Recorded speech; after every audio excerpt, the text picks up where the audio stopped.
Cambies? Voilà. Allah Of de şu alan hemçin live. Okay.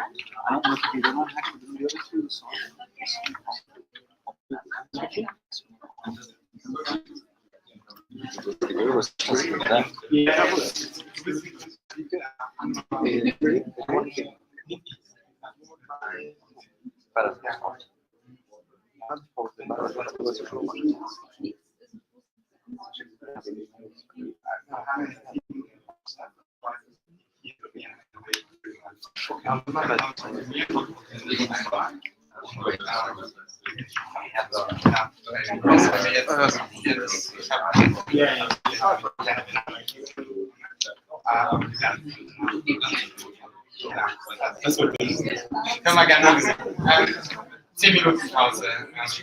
Kommst du dann?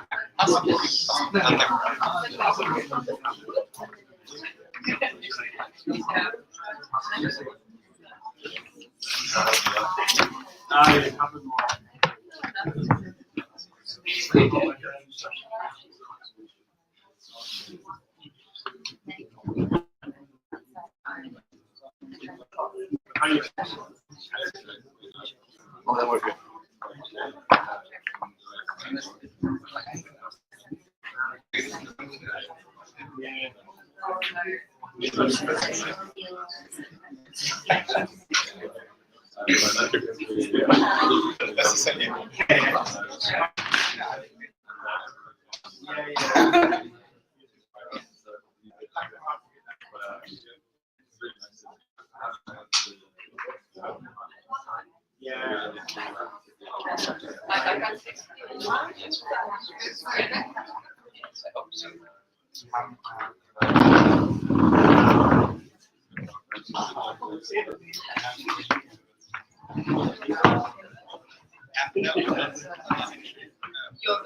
I'm the speaker. I bet this was. So can I sit here or just here with the? No. You can sit here.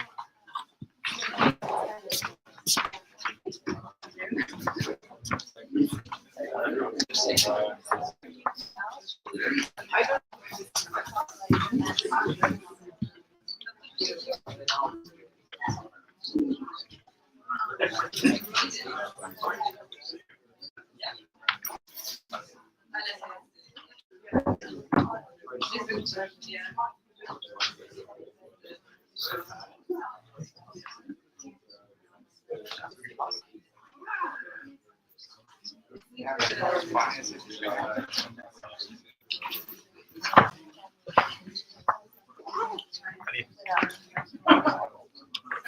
Yes. Thanks for joining us. Yeah.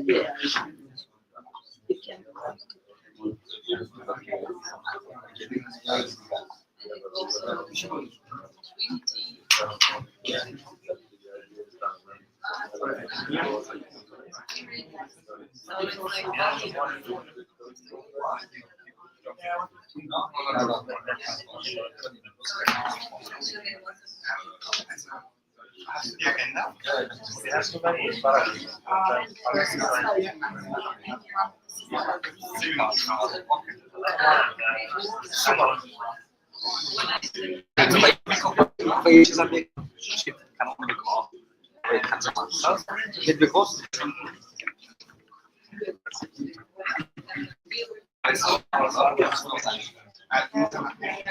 Ist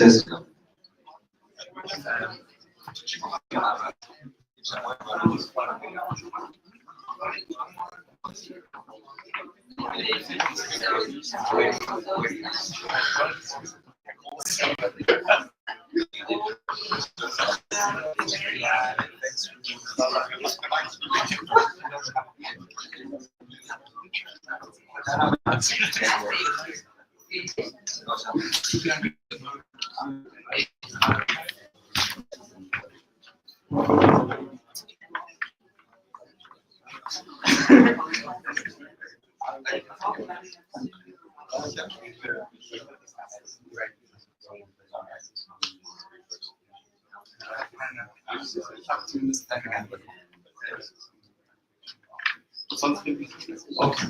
So, hi everyone. With some couple of minutes later, as actually we wanted, we are now kicking off BeFounders Day at the ViennaUP conference. So, let me ask you a question before. How did you enjoy ViennaUP until now? Huh? How was it? Come on. Very good. Very good. Very good. So it was good. And support for me was very exhausting, to be honest. Every day, like a few more events. But it's great that you actually experience it. And I guess for some of you, it's like the first time. Not for me, not for Biggie, not for some actually the speakers here today. So we have BeFounders Day, a great initiative initiated by Alireza Sorabiana, which I will welcome you in a moment, like in a couple of moments onto the stage. Great to be here. Thank you for Impact Hub Vienna for actually making it possible to host the event here. Thank you for all the partners. As you can see, the Ministry of Digital Transformation of Ukraine, Ukraine Startup Fund, BeFounder itself, and Austrian Business Agency, where we also have actually our first keynote speaker today. For those who don't know what BeFounder is an international online acceleration program for any kind of founders who are either here or abroad, with the goals also to become active in Austria as well. We've kicked it off last year and have initiated different editions. The most recent one, the Ukrainian edition, that actually led to a lot of interest by Ukrainian founders, which we're going to explain soon enough.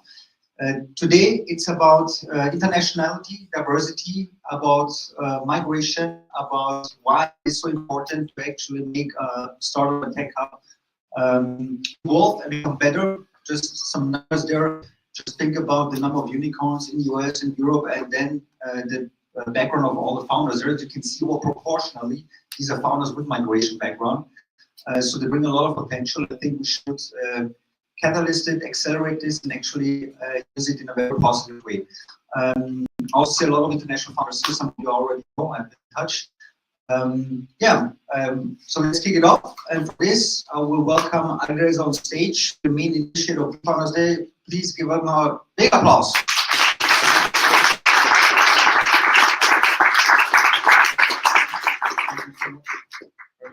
Thank you so much, Comrades. Hi, everyone. Welcome to the BeFounder Day.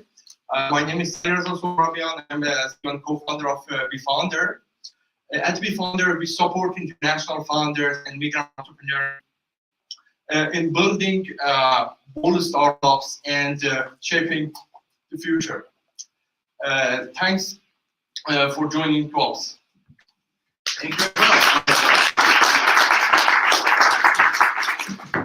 So we have a full packed agenda, initially until 9 o'clock.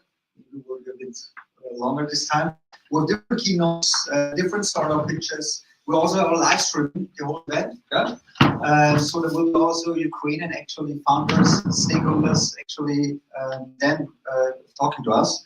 And also with panels, and we'll focus on internationality, on diversity within the founders spectrum. For this, I want to actually call from Austrian Business Agency, one of the main partners of today's event, onto the stage. Please, a warm welcome, Philip. So, hello everybody. Special welcome also to the guests who are watching us in the stream. Hello Kiev, hello everyone in Ukraine. Very warm welcome from Austrian Business Agency. We're the business location agency belonging to the Austrian Ministry of Economy. And as such, we provide cost-free information and support to international companies, international founders who are exploring the business location in Austria. So our daily bread is basically explaining, for example, how the funding system works in Austria, what the legal and tax-related conditions are if you set up a company in Austria. We provide consultation on where in Austria you want to locate, and then basically we make sure that wherever you want to go in Austria, you get the local contacts that you need to successfully quickly and hopefully in a speedy fashion start your company in Austria. I think why is ABA supporting this BeFounder initiative? I guess we all know, I don't need to give you proof in terms of figures, that in Austria the startup ecosystem is a very international and diverse one. So many Austrian startups have international co-founders or are actually mixed teams, diverse teams. In Austria, we also actually have quite a large number of female founders or co-founders, I should say, at least one female in the team. And we all know that these mixed teams actually are better performing when it comes to actually achieving the goals that they have set to do. So BeFounders and the Bold Initiative, I think, are initiatives where it's all about also strengthening the visibility of startup founders and actually supporting them throughout the whole journey, because we also know it's quite a roller coaster journey out there to create your startup. ABA, as governmental agency, we want you to know that there is a trustworthy partner out there in the form of support agencies like Austrian Business Agency, like the 9 Regional Economic Development Agency for Vienna. This is Vienna Business Agency, but there is another similar agency in all of these regions. Of course, you can also turn to the Chamber of Commerce, Founder Service, Gründer Service for support. I think also with regards to supporting you in this rather adventurous journey of setting up your startup, there is support out there. Here in Austria, we have numerous organizations, and we certainly don't want you to travel this journey alone, but rather come and use the support that is on offer. And with that, I'm already not giving a keynote, I'm just saying this little short introduction. And with that, I just wish you really a productive session today. Thank you. Thank you as well. The agency are doing very, very valuable work for Austria with so many different companies, researchers, investors, etc. into our actually EMEs, but also Austria. Thank you for being a great supporter. Yeah, please. Now I do have to add something. One topic that is rather relevant to all of you, as I guess here it's all about international founders. Austrian Business Agency has 3 divisions. I'm from ABA Invest in Austria. We provide the guidance with regards to the business conditions and the funding system and all of that. But there is also a division called ABA Work in Austria. And there we have a service unit regarding all questions you have around the topic of residence and work permits. As you may know, if you are a third country citizen, if you actually want to get the residence and work permit in Austria, then you need to fulfill certain conditions. Also, if you want to switch from being an employee who has the residence and work permit in Austria to become self-employed, again, you have many questions around that. Or, for example, if you came to Austria as a student and now you actually want to found your startup, again, many questions around the topic of residence and work permit.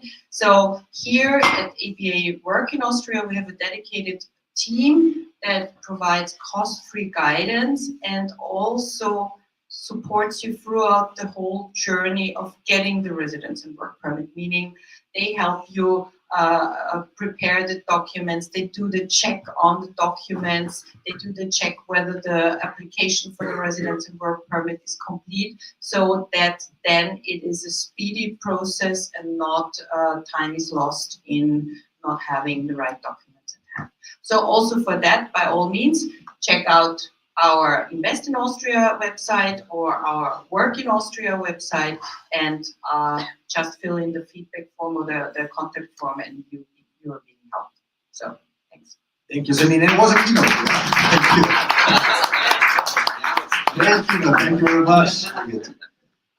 So let's move to our next speaker, Dr. BeFounder from Vienna University of Economics and Business, a specialist when it comes to particularly social innovation, social entrepreneurs. Great to have you here, Peter. Let's make a big applause for Peter.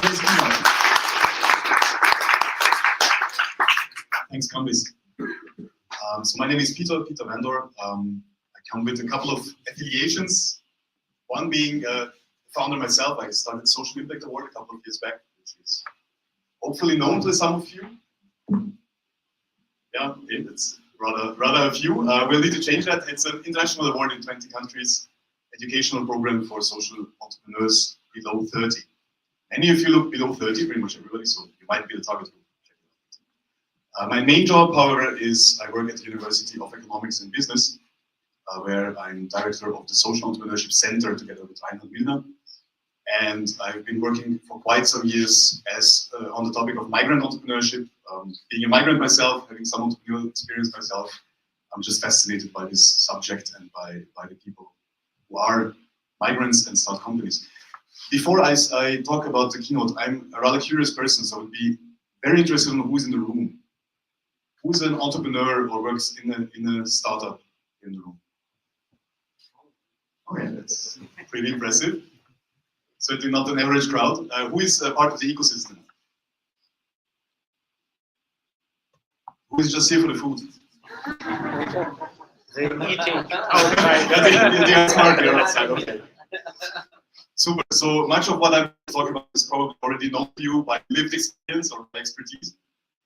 What I'll try to set out for in a couple of minutes is try to give you the big picture. I think you will hear a lot of specific enterprises. We already heard about the great work that is being done in the ecosystem. So let's have a look at the big picture. What is migrant entrepreneurship about? What's its impact on society? What are the drivers behind it? And what are some of the opportunities I would associate with it? First of all, migrant entrepreneurship has many faces. There are a lot of stereotypes around who a migrant entrepreneur is. And there's actually a wide variety of who they can be, from people opening co-working spaces, to cooks, to people starting robotics-based children's toys, to developers of mRNA vaccines, up to electric vehicle developing people who get crazy after a while. Yeah, it's a broad variety of people. Some of the most influential entrepreneurs of this planet are people who have a migration history and who you might find on this list. But in addition to these anecdotes, there is a very interesting pattern, which is very simply people with a migration history tend to start more companies. More of them are going down this path. That's quite surprising and quite a robust finding. So in the US, for example, twice as many companies are started by immigrants than by natives. And Candice was, I think, pointing to that before. When you look at the number of unicorns, so the companies valued $1 billion or above, it's even higher. Depending on the source of data, 44 to 66% of all unicorns are started with someone with a migration background in the team. That's not the amount of, so that's not the share of immigrants in the US. It's probably 4 times higher. So something is going on. And it's going on in different parts of society. You will find immigrants overrepresented in most countries when it comes to growth-oriented businesses, also precarious businesses. There's also a story about exploitation going on under the big bracket of migrant entrepreneurship. And it's not only the US. You'll often hear when you present this data, it's like, yeah, the US has a idiosyncratic history. It's a place where you have the Bay Area, which attracts talent from all over the world. You have the universities that up until now were very attractive places to go. So you'll have a lot of talent going there. No, it's not just the US. We looked at Global Entrepreneurship Monitor data. In 2013, it was a very broad attempt to also monitor migrant entrepreneurship. And you see here the overall picture. It's immigrants are, on average, in the 26 countries where we found proper data, 27% more likely to start a business than non-immigrants. It's even true in exotic places such as Austria. So we, in 2022, and a couple of years before, the Austrian Startup Monitor looked into the topic. There we see that it's roughly about the same. So people with a migration background tend to start companies about as often as Austrians. In the last edition, it was slightly more. But the difference gets bigger when you look at one-person companies. There's 5% more.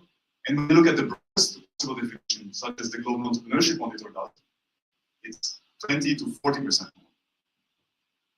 So depending on country, sometimes, I mean, every country has their own migration history, but on average, it tends to be more migration activity, more entrepreneurship activity among people who have seen places than people who have not. That's good. That's good news. Why is it good news? Well, entrepreneurship is associated with a number of good things, including GDP growth.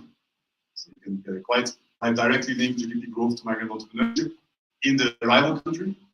It's a bit more complicated for the country of origin. There, of course, there's a brain drain, and people leave the country, so they cannot contribute to the GDP directly. However, there is evidence that even immigrant entrepreneurs contribute to their country of origin through sending money back, investing, remittances. The same goes for job creation, and of course for the migrants themselves. Migrant entrepreneurship is associated with upwards mobility. It's often a path to a better life for the founders themselves and for their kids. Usually, whatever higher income is generated from entrepreneurship goes into education, building a good life, etc. So it's a smart thing to do, and of course, innovation. These days, talking about vaccines has become a surprisingly complex and complicated topic, but in general, in 2 of the 3 mRNA vaccines we had for COVID, they were co-founded by immigrants. So without these innovations, we probably would still be fighting COVID-19's whatever iteration. There are some negative effects as well, but the evidence for that is very weak. So when you look at the typical counter arguments against migrant entrepreneurship, they're taking away the opportunities of the entrepreneurs. The native entrepreneurs, there is no evidence for that. What you will find, however, is brain drain, sometimes an issue for sending countries. And again, I mentioned it before, there is this whole problem of the big label of entrepreneurship. It sometimes also covers people who are being exploited or self-exploiting in, say, package delivery or food delivery. And their entrepreneurship is entrepreneurship by force, not by choice. So if you see, if people are able to move out of those contexts, they will very quickly do. That's not the type of entrepreneurship you're necessarily interested in. That's not the thing that policymakers want. It's not the thing that the migrants themselves want. So when we later look at what to do, we are more interested in the type of entrepreneurship that brings us both innovation and jobs. The big question that got me to this field is this one. Why on earth is this happening? It's very counterintuitive, no? I mean, just think of someone going to another country. They don't know the place that well. They, on average, will not know the language of the place where they are in. They might not be exposed to opportunities there. So, if everything else is equal, you would expect that migrants are less likely to start a company. Why is that the case? Any ideas? Because they are not getting hired. They are not getting hired? Yes. Okay, what else? They're in a natural position of risk as a migrant. They're already getting this footing in risk. I like that. And any other hypotheses? They like adventure. No. They like it? Okay. Some of them. Maybe some of them, yes. Maybe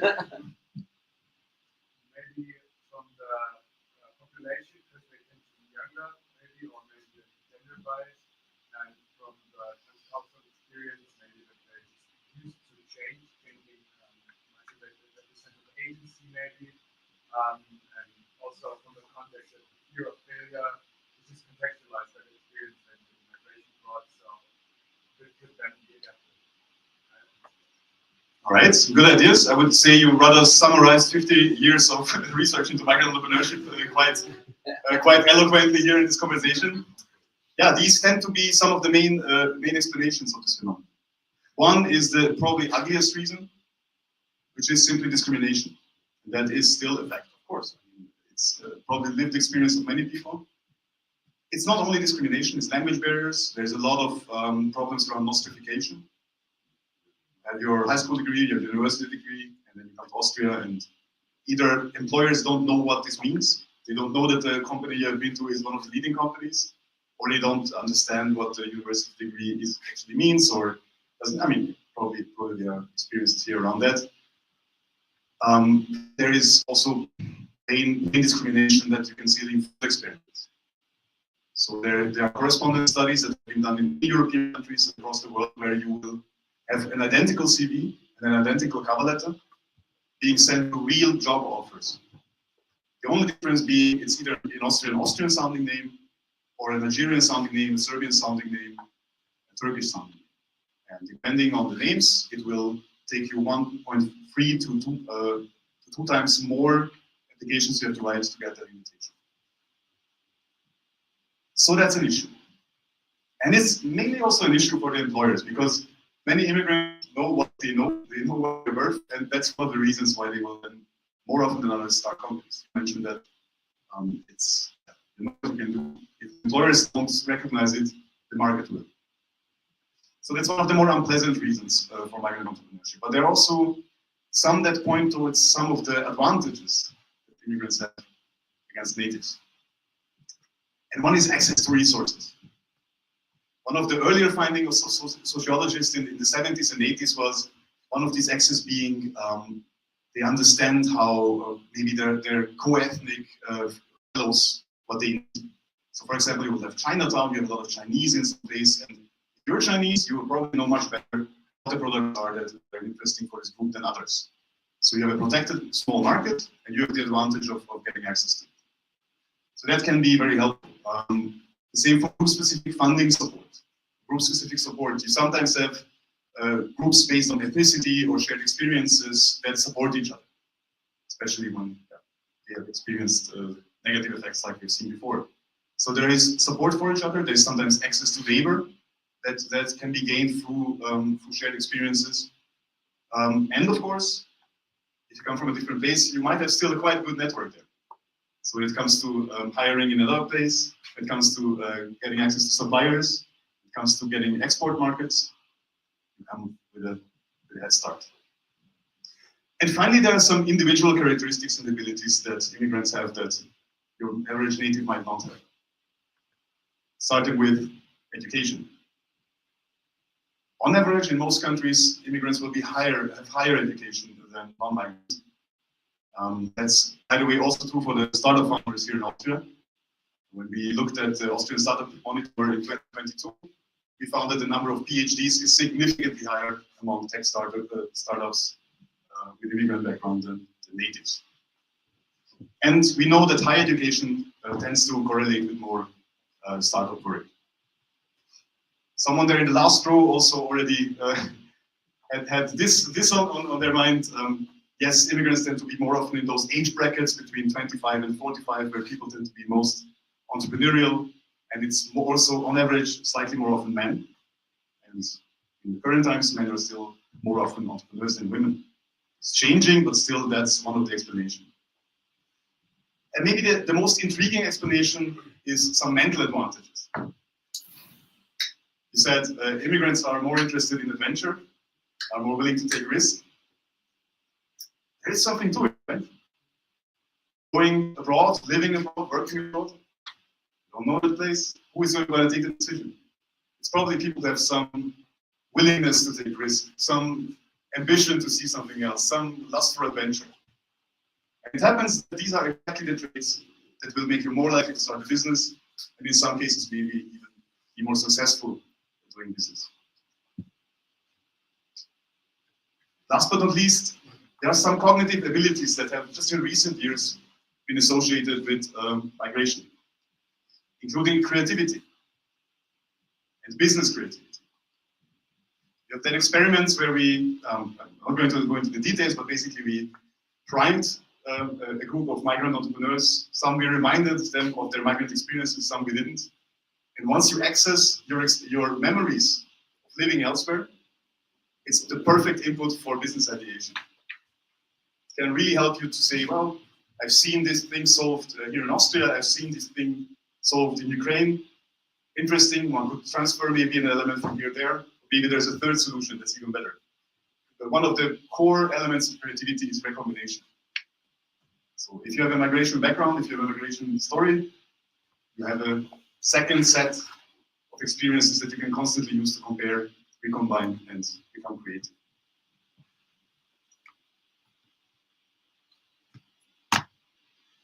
So there are some advantages. What are the opportunities around migrant entrepreneurship? I think for migrant entrepreneurs, it's clear entrepreneurship itself may hopefully represent a great opportunity.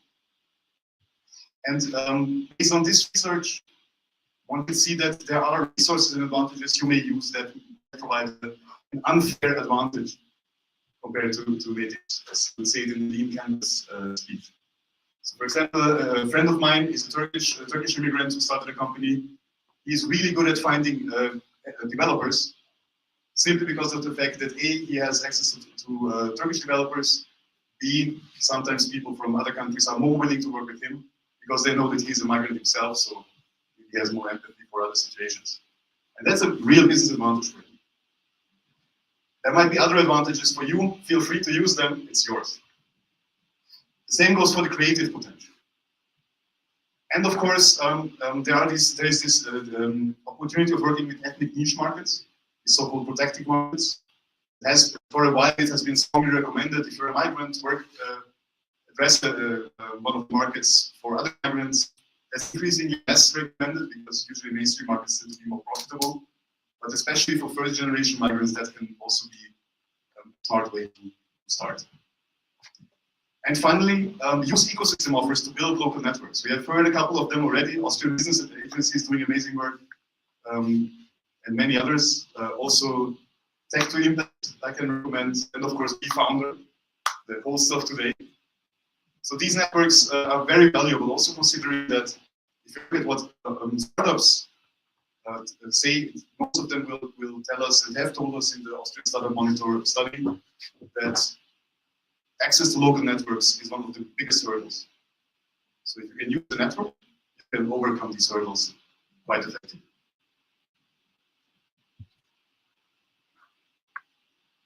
Speaking of opportunities, I think the biggest opportunity, however, is for the societies, particularly here for Austria. So some recommendations for policymakers and ecosystem actors. I hope that I have shown you that migrant entrepreneurship is a big opportunity. If you care about growth, if you care about innovation, if you care about jobs creation, I think most policymakers do. Here is your big opportunity. And this opportunity goes out to people who want to relocate their businesses. I think that's an interesting target group. But the much bigger target group are people already in the country. We're here, we're looking for jobs, we're looking to build a future. And I think working with these immigrants is a really good opportunity. And for that, it's not too complicated. We already have a lot of good ecosystem actors in Austria. Often it's just about creating the connection. Maybe having your event in English, not in German. Or maybe finding other languages that are interesting and where people seek access. Maybe translate your materials. Austrian Business Agency have translated their materials quite early. I think about 20 years ago, that was a big innovation in Europe, that there would be 70 languages. I think now we can go even further. And yeah, create targeted support measures where needed.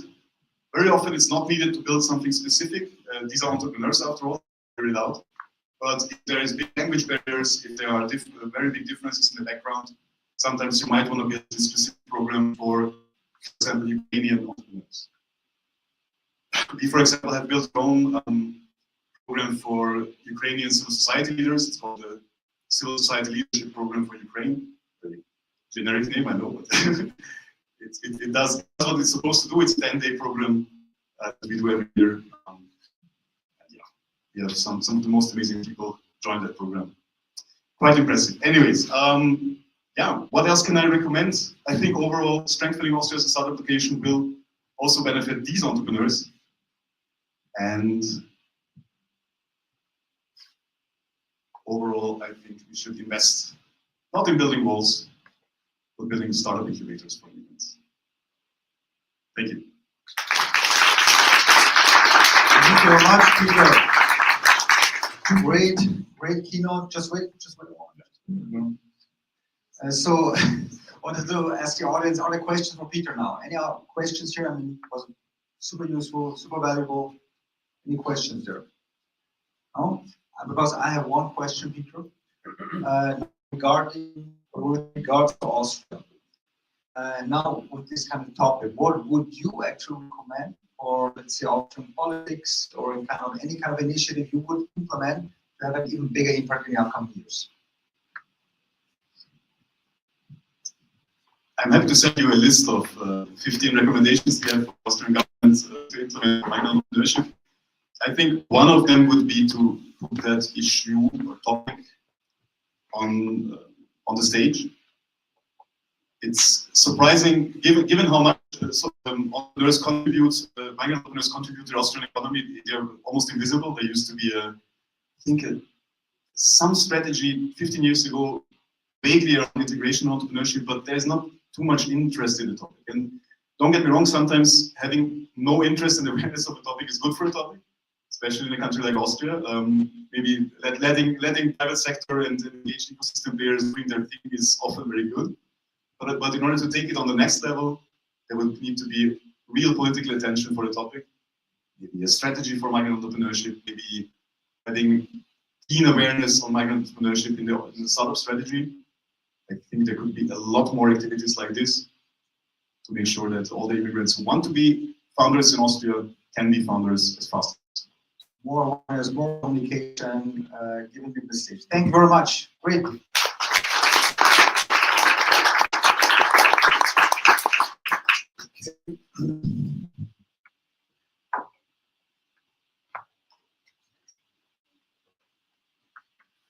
Good. So I will not be just your moderator today. I will also be a speaker for you today, because I want to introduce, present you the BeFounders program actually. And after this, Edward, it will be your stage. Because it's a great program, and I want to give you more details on this and showcase what actually Alireza and his team actually have achieved in the last 12 months. So BeFounder, empowering international entrepreneurs investing in global impact. So how does the BeFounder journey look like? Because it's an online acceleration program for upcoming founders who want to become successful and who want to scale internationally. So it's segmented in 6 different phases, starting with first the person itself, so with the founder. So we have different kind of trainings, mentors, and programs, or let's say program points that actually focus on developing the founder, actually the person itself, which I think is very important because a lot of programs don't do this. And I can tell you this because I know a lot of programs, I'm a juror in a lot of programs, I'm mentoring a lot of programs, but the founders specifically focus on first the person themselves, the founder. Then, I think if you want to set up a business in Austria, because that's one of the goals, all different legal entity forms, all different regulation, the company formation is very important. That's why partners like ABA, Vienna Business Agency, etc., and also Chamber of Commerce, are very important because there are a lot of regulatory questions there. So the second phase will take off with how to actually form the company and also the product development itself. What kind of approaches are there for product development, how you can use AI actually to accelerate your product development, what you should focus on, how you can get some kind of product validation, etc. Phase number 3, sales and marketing. I can tell you very early on, as a founder, what you need. You need a product and you need to be able to sell it. There are the 2 things you need. And product development is technical very often, it's difficult, but also how to sell it or how to market it, whether it's business to business or business to consumer. You need to understand what kind of activities you need to focus on. And it's very hard, it's very difficult, it's not so easy. I can tell you a lot of startups are looking for people in sales, for instance, because they're struggling. Phase number 4, also very important, fundraising. Think about it. If you want to scale, usually you would go for angel investment, venture capital investment. I'm also an angel investor myself, together with my wife, who's sitting there in the audience as well. Fundraising, how to structure a fundraising round, how to structure evaluation, how to actually approach investors, particularly international, is not so easy. That's something you can train and learn. But also, when it comes to accessing public grants, and I can tell you, Austria is now one of the leading countries when it comes to early stage public grants. I can tell you this. There are a lot of different grant programs here on city level and on federal level, from the Business Agency to ABS, which is the Austrian Promotion Bank, to the Austrian Research Promotion Agency, FFG. There are a lot of different programs, so you can actually access them early on, and that's good, particularly for investors, because it decreases the risk of the product development. Phase number 5, also important, how to create an international network. And you will also have funding sessions with selected venture capital funds and angel investors from Austria, but also internationally. And phase number 6, so now you have actually your sales and marketing strategy, you have a product, you know how to legally set it up, and you are accessing hopefully the first grants. Now you want to develop your company and start up further, and you want to internationalize it. And I can tell you in Austria, most startups internationalize in the first 2-3 years, because Austria is quite a smaller market, so they actually want to expand. So we have experience with expansion as well. And that's how the program is designed. 6 different phases, consisting of 150 different tasks within the program, over 75 mentors, global mentors, I will show them in a moment, and 60 hours of video training. So these are, this is an extract of some of the mentors BeFounders has in the program. Just take a look at it. Hugh Forrest, for instance, the co-president of South by Southwest, which you might know, one of the biggest tech conferences that is out there. Kilian Kaminski, one of the founders of Refer, one of the potential unicorns in Austria, who have actually scaled very overproportionally. Ramin Hassani, who is one of the co-founders of Liquid AI. They have actually got a funding of $350 million US. They're one of the AI unicorns in the world. And they actually are from Austria, with also Arabian origin, and have actually set up the business then in Boston, Massachusetts, at the MIT. So a lot of international mentors there as well, not just from Austria, but a lot of experience. This makes the program very unique.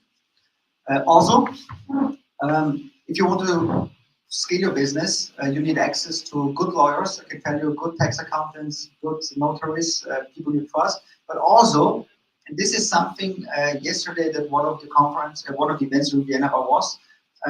So just think about it. If you're a founder, there's a lot of pressure. You put a lot of pressure usually on yourself, and then you scale, and then you have employees, and then you have pressure from yourself, but also from your partners, your customers, your investors, from the market, from the competition. So a lot of founders actually are on the edge of like going for burnout, you know, or actually falling down in the end psychologically. So that's why we focus, BeFounders focuses also very strongly on having access to very good psychologists and people who are much into mental health, so that you get also training on this side. Very important. I think this makes the program also very unique. Over 325 international entrepreneurs are part of the program already, from India to Ukraine, from Canada to Turkey, South Korea, Estonia. It's actually growing every day. Also, and this is something we're going to focus on even more, like in the next couple of moments. Recently, an own edition, a Ukrainian edition, was initiated together with the Ukrainian Startup Fund and the Minister of Digital Transformation of Ukraine, focusing on Ukrainian originated founders who want to scale. And over 300 Ukrainian founders and entrepreneurs are already in this acceleration program. This was launched several months ago. It was like all in Ukraine, and it's great to see the progress here as well. And we will also introduce later on another initiative together with the city of Kiev. So what is coming? So what can you expect in the next couple of months? So there will be further editions. There will be an own BeFounder Arabic speaking edition, so particularly for Arabic speaking founders. There will be another one for India, so an Indian edition of BeFounders, and a global innovation hub, which is also something I will reconsider later on. So you can see there are a lot of different editions following in the next couple of months, which you can be excited about. So my statement for like concluding the presentation and introduction of the BeFounder program: let's go make a bold impact together. Thank you very much. If you're interested, Alireza is here. You can talk to Nicholas all and John.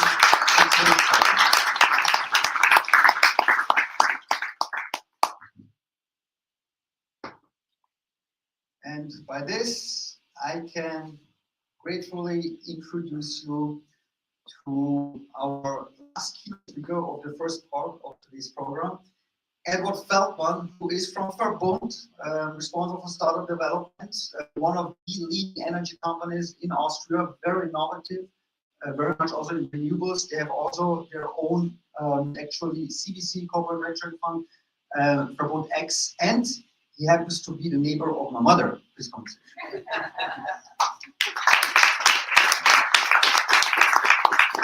So can I tell your mother anything on the way home?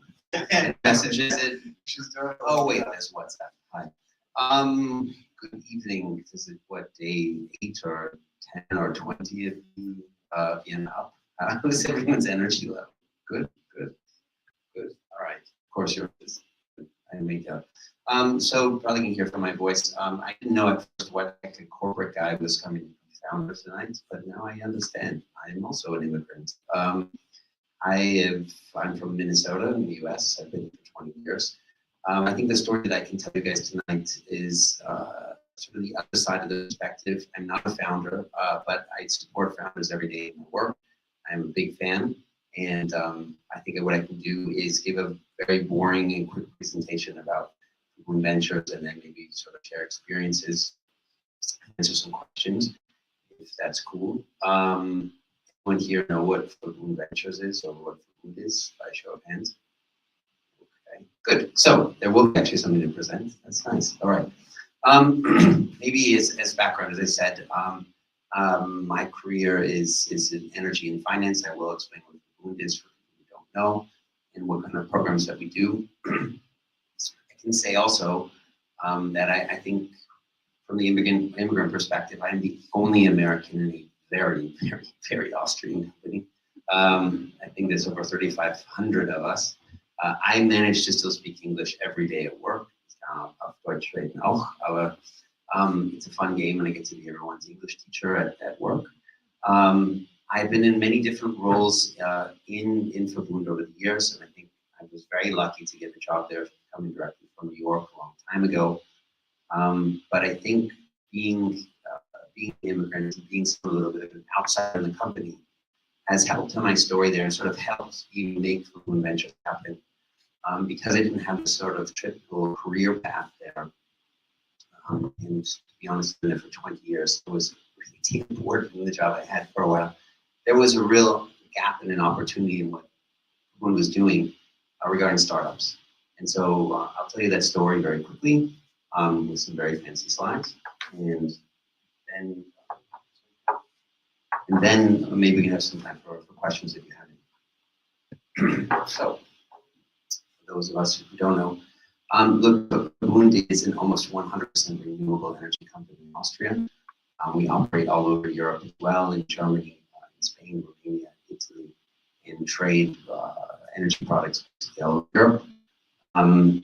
Really, I think that at the core of what we do and what we're looking at is the energy transition.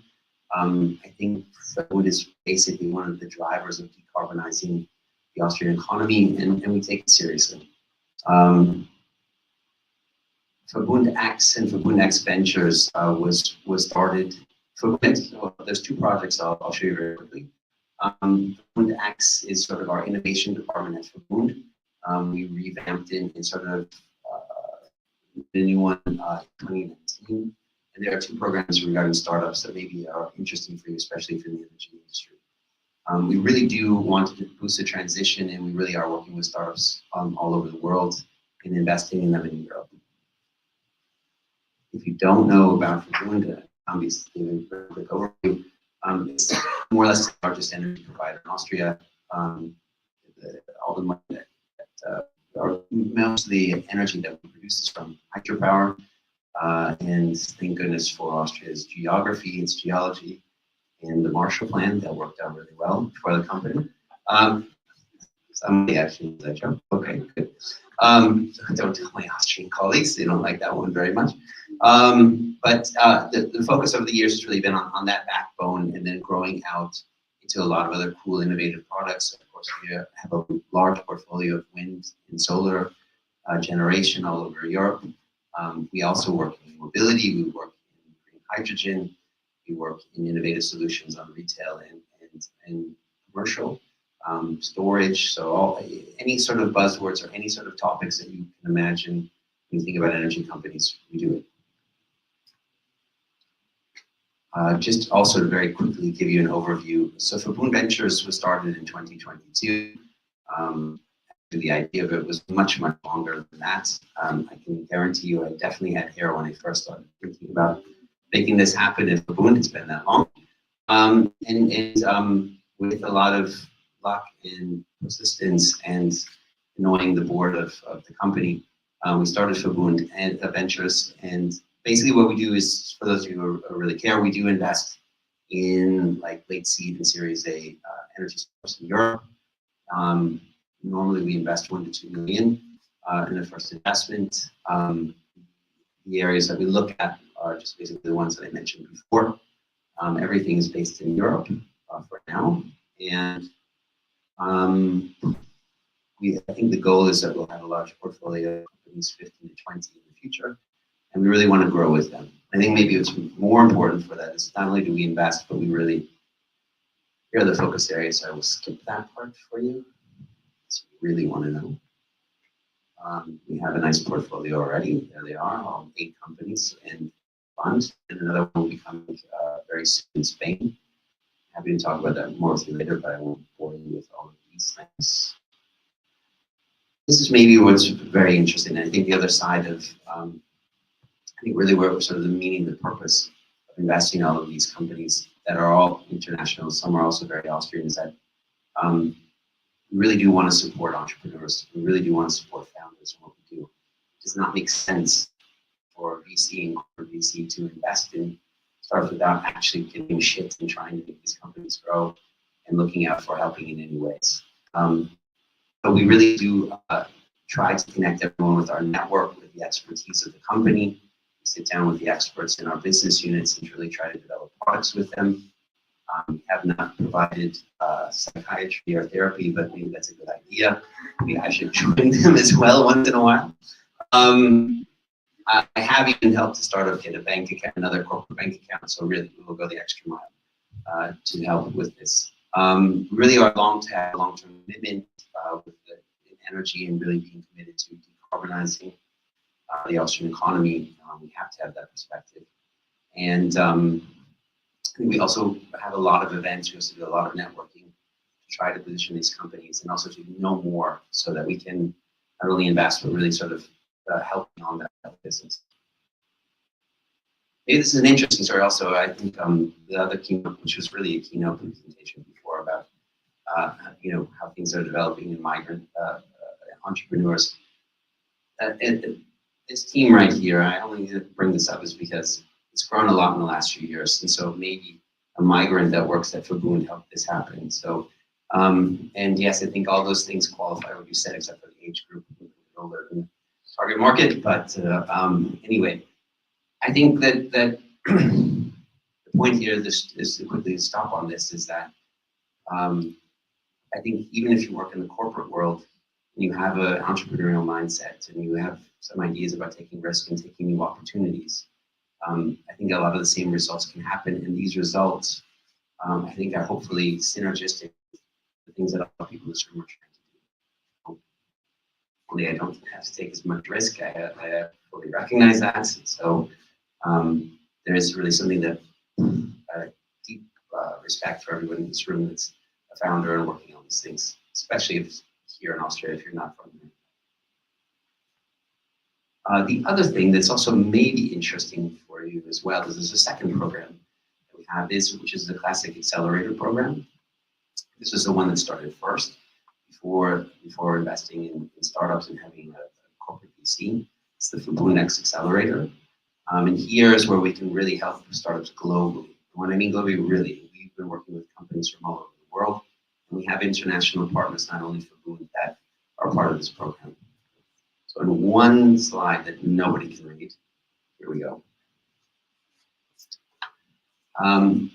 Again, for Next Accelerator, actually its 5-year anniversary. How this really works is that we work very closely with the business units in Verbund, really trying to find problems and solve for new solutions that everyone's looking for. We run use cases that really sort of scout for startups that would be ideal to work with our companies. And we also have, as you can see here, maybe from all the logos, really a broad network. So we're working with companies all over Austria and actually throughout Europe. In these instances, we're able to kind of have these use cases together with them. And then we really go through a structured step-by-step process of working with startups. We pay startups for their work. Please don't worry when it comes to equity or anything ridiculous in this program. And there really are results from it. I think that this is an opportunity for startups to have pilot projects with us. They do lead into lasting partnerships. It's not perfect, but it definitely is something. Okay? And if you really want to know more, these codes are possible. Please give us a pitch deck and be in touch with me. Sorry I rushed all of this, but I have 2 13-year-old boys who need to have dinner tonight. So, but I have enough time for questions. So thanks for your attention. I really appreciate it. Thanks for your trust, holidays. You said we have time for questions. Oh. I do. Okay, very good. Thank you. I mean, I have one question already, but I will ask the audience again. So come on, this is not a chance. One of the most prominent, actually, CC funds in Austria, Europe. Very successful company. So someone with a question here. Yeah, please, there's a question. Edward, for the acceleration progress, what stage should the startup be at? Honestly, it could be any stage. It really depends on what the case is or what people are looking for or how innovative the situation is. So in some cases, it's very mature startups or scale-ups that want to work together with our business units. In some cases, it's very explorational. So we're looking at really new green hydrogen technologies and other things like this, where it can be very early stage. So it really depends on the batch, depends on which partners are there, and what our business units are looking for. You can okay, but loud, okay? Yeah. I can hear you. Thank you. The startup should be registered here in Austria? No. No. No, you mean to work as in a pilot project? Yeah. I think this is not an issue. I mean, I think the only issue is that you're able to work either remotely or in person with an Austrian partner. Most of the work is done not face to face. So in other words, French companies, no problem. Because he's from Paris, yeah. Yeah. As for the check size. Check size for investment or for working together? Yeah. Oh, well, we have to talk, I think, bilaterally on that. No, I'm kidding. No, for the pilot projects that we work on, look, I think for those of you who have experience doing pilot projects with corporates in sort of a initial 4-month setting, you can expect what several depending on the amount of work. But for larger contracts or larger partnerships, of course, they might have to go through this tender process or whatever. But I think the payment part's not an issue. And then on the investment side, the lowest ticket size that we may be invested initially is about 250,000 euros, but normally it's more 1 to 2 million. Yeah, your question. Okay. Thank you.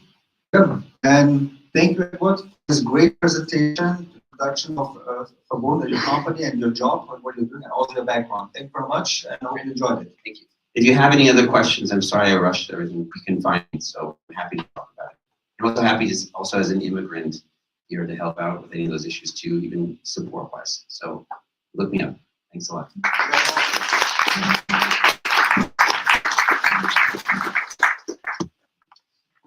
So I hope you enjoyed it until now. We're gonna now move to the next part in our program. So I mentioned it before shortly. Ukraine edition of BeFounder was initiated several months ago, and today there will be another launch, which we have been looking forward to. There's a new Kiev-Vienna Innovation Bridge, together with our partners from Ukraine. And we want to introduce you what the initiative is about, and we'll also introduce you the startups part of this progress I'm pitching. But before we do, we will have a short break of 10 minutes, and then we're gonna kick it off again. So in 10 minutes, we're gonna start again. Thank you very much.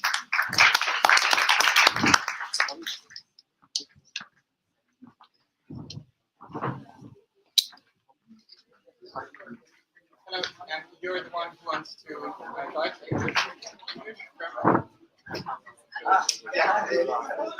auf einem Gerät. Könnt ihr schauen, dass ihr ein Gerät habt? Du hast es geschickt, da geht es, dass ihr auf einem einzelnen Gerät You are all the German, English, okay. And you are the four startups who are pitching in real life. You are the only four. Right? I understood it from so it's Altex it's right state, it's hectic square, and it's turbine. Is it right? And you maybe coordinate all of your PowerPoint texts are on this laptop, maybe on one laptop. Yeah, laptop you want to use your own laptop. Okay, so maybe coordinate that all the presentations are on one. That's great. Yours is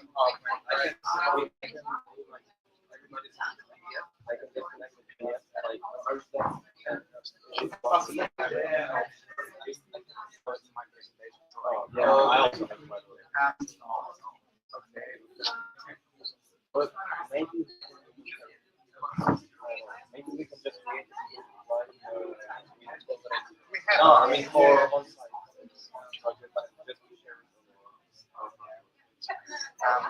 The only issue is that I did not know that we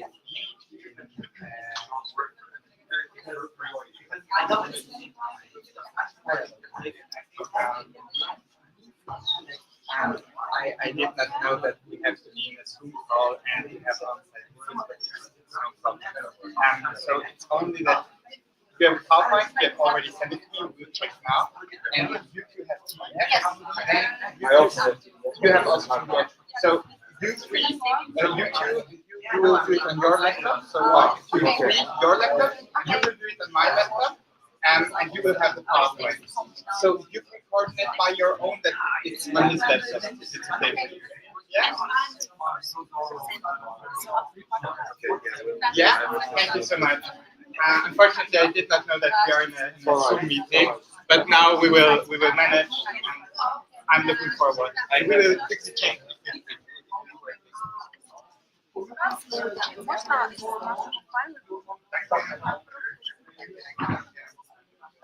So,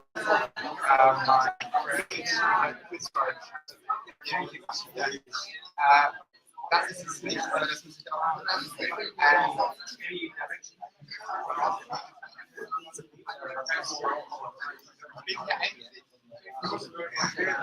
so das ist ja, das ist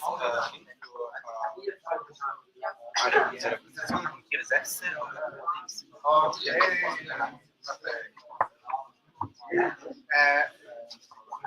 Do you know which number you are?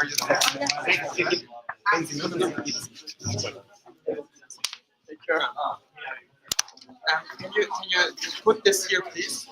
There is this one here. Thank you. Hier gibt es unsere alle Präsentationen von alle. Ja, genau. Aber ich brauche die Person präsentieren auch, oder? Weil die machen Screenshare. Ja, ja.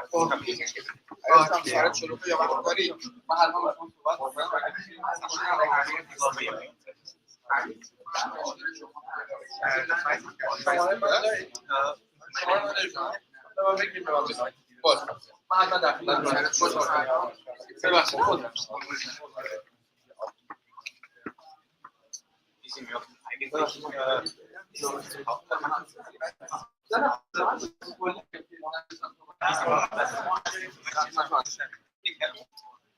ich gehe schon mal besser, aber es ging sehr, sehr oft sehr, sehr viel schlechter.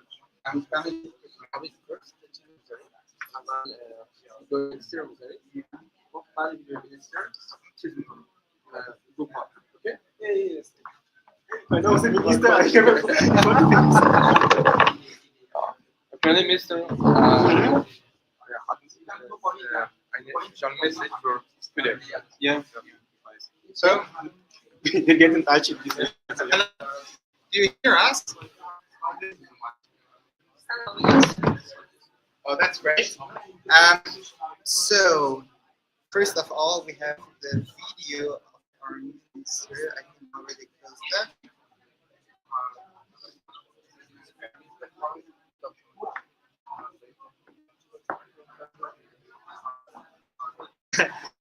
Max, ich habe noch nicht so was Schwindeliges gemacht. Ich habe noch nie so, that's outtakes. Ja, it's working. Perfekt, perfekt, perfekt. Es wäre möglich, ein Mitklicker. Ja, es ist ein Klicker dort. Genau, genau.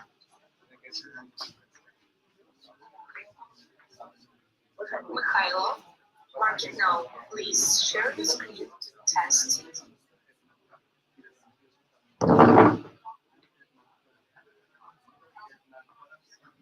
Dear guests, partners, and innovators in Austria. Okay, dear guests, partners, and innovators in Austria. Thank you very much. You're welcome. So, wir haben hier mal das Video.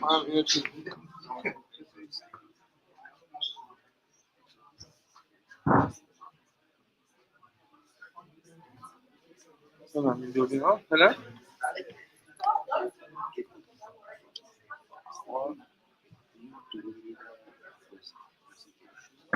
It's fast. No, I need visual stuff up.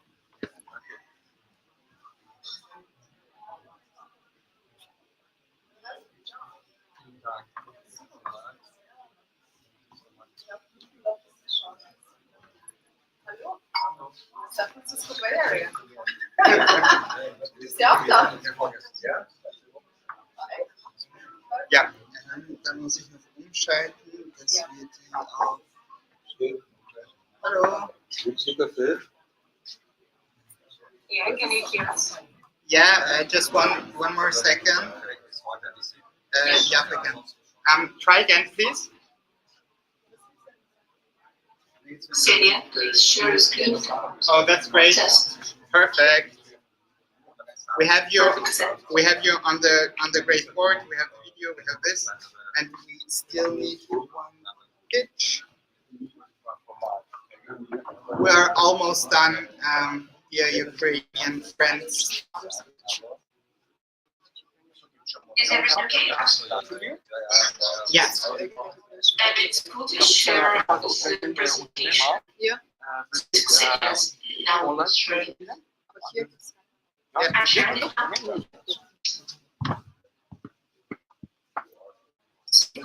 Yeah, you share, but we can see it on the screen on the side.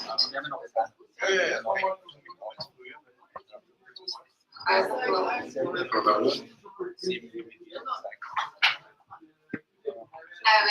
Yes. Go to the presentation of online. Yeah, just a second. We are on it.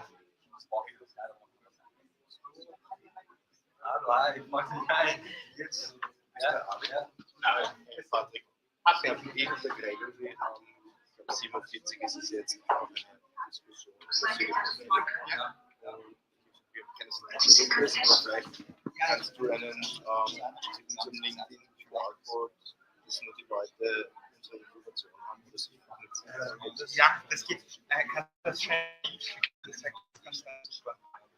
Aber ich kann dir nur die Info schicken, du gibst es nur rein. Ich kann jetzt nicht ans Telefon. Wenn so wie der eine das gehabt hat, vielleicht einfach wenn Ja.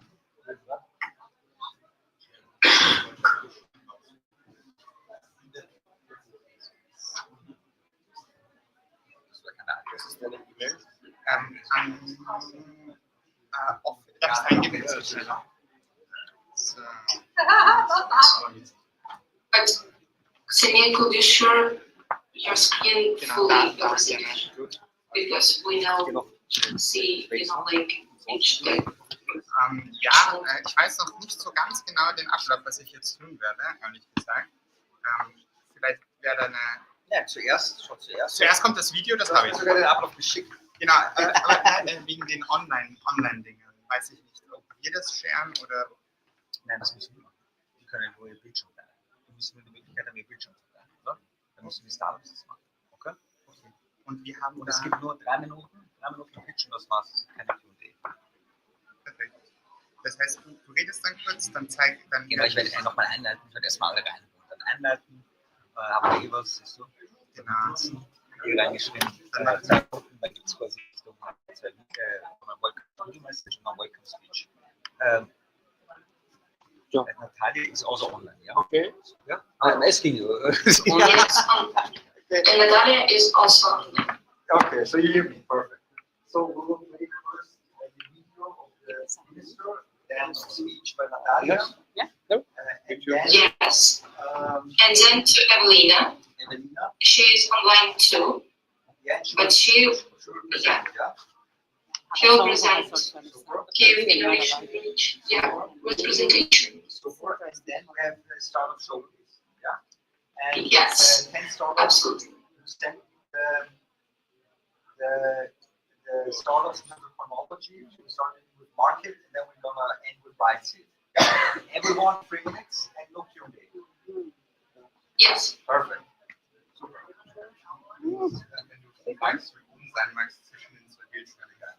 I can send to you.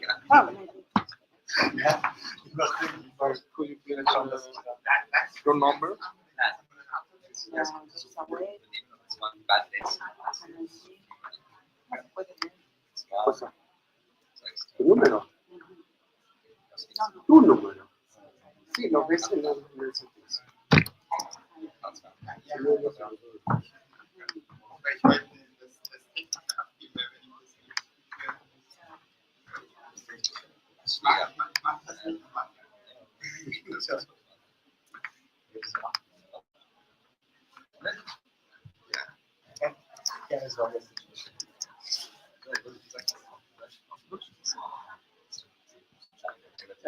Can I send to Rebecca and Stefania?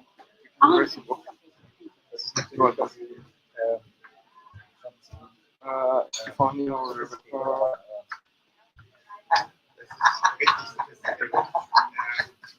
Oh, das ist so. Das ist guter Papa. Machen wir dann ein Bild gemeinsam.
Ters dame ماشین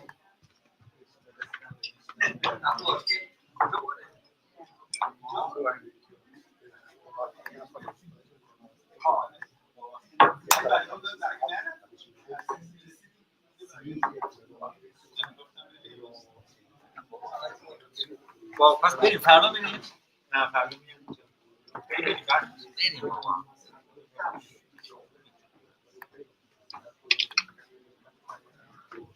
Will we start in 5 minutes or more? 5 minutes. Vamos a hacer 5 minutes.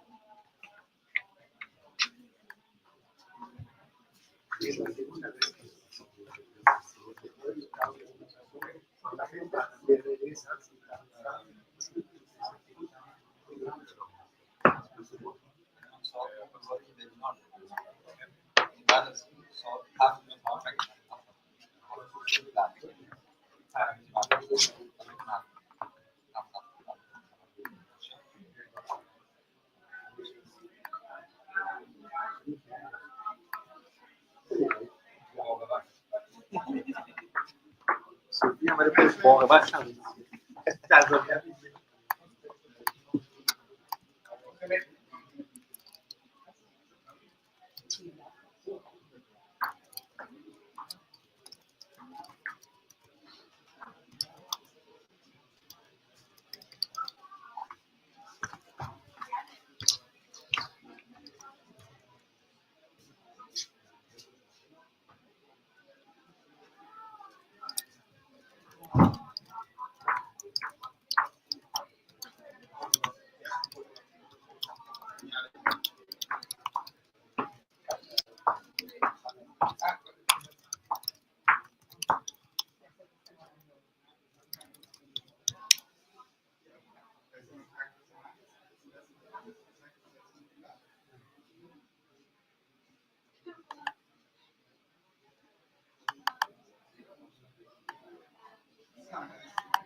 میتونم به کسی این کار پاورپوینت رو بدم وقتی که تکیه خودم میادش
actually what's happening here.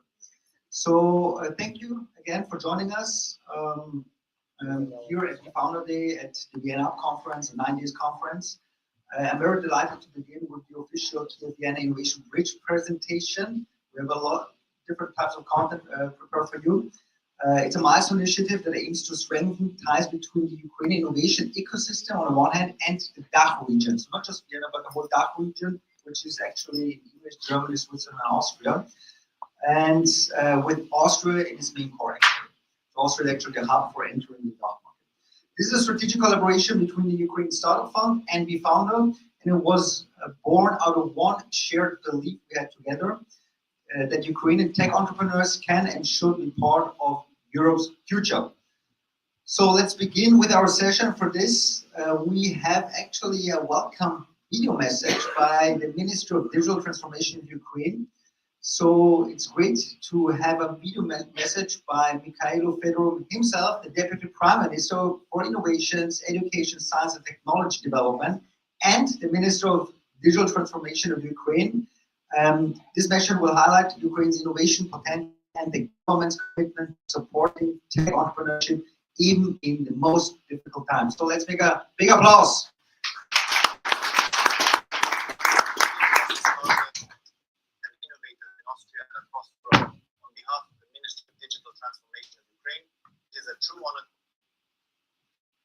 Anyone has a joke to tell? Now it's the right time.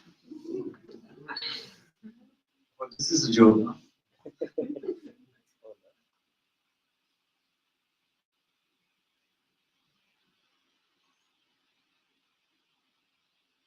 Guess you want to use the loudspeakers?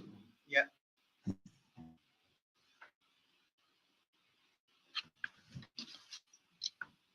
Just take it.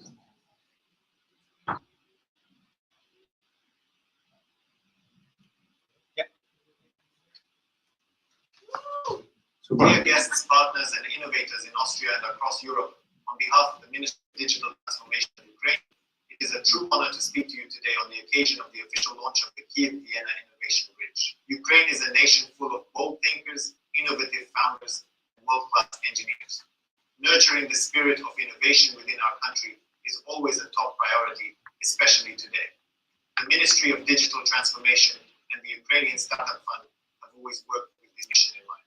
At the beginning of this year, the Ukrainian Startup Fund, in collaboration with the BeFounder Accelerator, launched a new accelerator program called BeFounder Ukraine Edition, aimed at empowering Ukrainian entrepreneurs across the European Union. And today, we are taking one step further. With the launch of the Kiev-Vienna Innovation Bridge, we are creating a platform for dialogue, connection, and deeper collaboration between the innovation ecosystems of Austria and Ukraine. This bridge will accelerate cooperation, innovation exchange, and mutual learning among founders, accelerators, investors, and innovation institutions from both countries, creating a ripple effect that can inspire change far beyond. To all innovators, I warmly invite you to join this bold initiative and help shape a more impactful future. We express our deepest gratitude to all partners, especially the USF and BeFounder, for making this important opportunity possible. Slava Ukraini. Thank you very much. Thank you very much. Great message by the minister himself. And we're gonna continue with our welcome speech by Natalia Kushnerska, Director of the Innovation Development Fund. We are honored to welcome Natalia Kushnerska, Director of the Innovation Development Fund, which oversees the Ukraine Startup Fund, which I already mentioned before. So it's actually the official startup fund in Ukraine. And she will share her vision for cross-border cooperation, Ukraine's place in the European innovation landscape, and the future of public-private support for startups. Let's kick it off. Good evening, everyone, and I'm very happy to be here with you today. And today in Ukraine, we have our big fest. We have our BeFounder Day. Today we are wearing our national costumes, and that is both great to celebrate such a great day for us and to open new possibility for the Kiev-Vienna cooperation and new Kiev-Vienna bridge. So first of all, I wanted to thank our partners, our friends, BeFounder, for your great engagement and your great support in developing this cooperation and this partnership. And I'm very happy that today more and more Ukrainian and European startups will be able to get together to do a lot of things together, and then it's great that we can be more close to each other. And again, I wanted to thank to all their Austrian people to your great support, and regardless of our tough wartime in Ukraine, our startups and our businesses in Ukraine, they still go not only to grow and to develop, but really to bring great results and to bring a lot of great innovations within our state and within our ecosystem. So our Innovation Development Fund is a one-stop shop for all ecosystem players in Ukraine, and we are happy that we have great innovations and solutions within medtech, agritech, fintech, defense tech, integration of AI, and I'm totally sure that many more will be able to be done altogether within this newly established ViennaUP. Ukraine is already like their full member of the European society and public, and we are again very happy and very thankful for your support. I wish all of us great things, great innovation, fruitful cooperation, and meeting each other more and more times and doing a lot of great things together. Thank you very much, and my congratulations to both of to all of us. Thank you. Thank you very much, Ms. Kushnierska, again for welcoming this beautiful day today at ViennaUP at the BeFounder Day. We are honored really for your speech, and we're looking forward for even further collaboration. Thank you very much.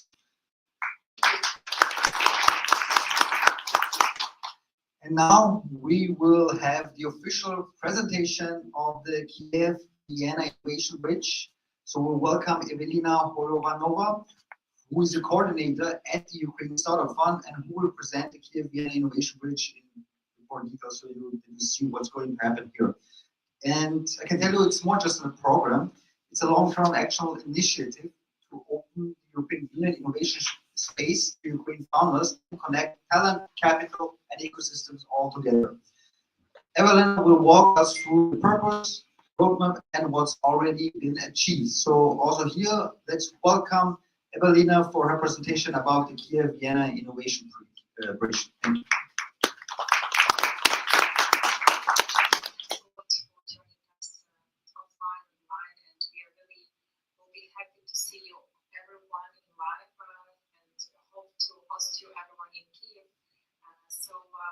My mission today is to represent our activities in the fund and the bridge, so you will be more aware of what we are doing and how we can collaborate in the future, which opportunities do we have generally, which tracks of activities, and I hope that it will be really fruitful and interesting for you. So Innovation Development Fund is a driver of the technical system actually in Ukraine. It's one of a kind governmental agency which is backed by the Ministry of Digital Transformation, and our mission is to drive the ecosystem development in other countries through tech innovations and initiatives that we are doing. So key facts about our fund: we do enable startups to create jobs, skill, and drive economic recovery. We have done more than 500 investments in startups like and non-refundable non-equity grant support, and already we have seen the results in more than 120 million investments from the internal stakeholders that supported our startups. So our mission is actually to build the ecosystem together with international partners. Regarding our ecosystem overview at a glance, so we have over 2,000 active startups in Ukraine, and actually our mission is to make this number grow and to bring to the world more unicorns such as Grammarly, GitLab, People AI. It's a great success stories that have Ukrainian roots. And if we talk about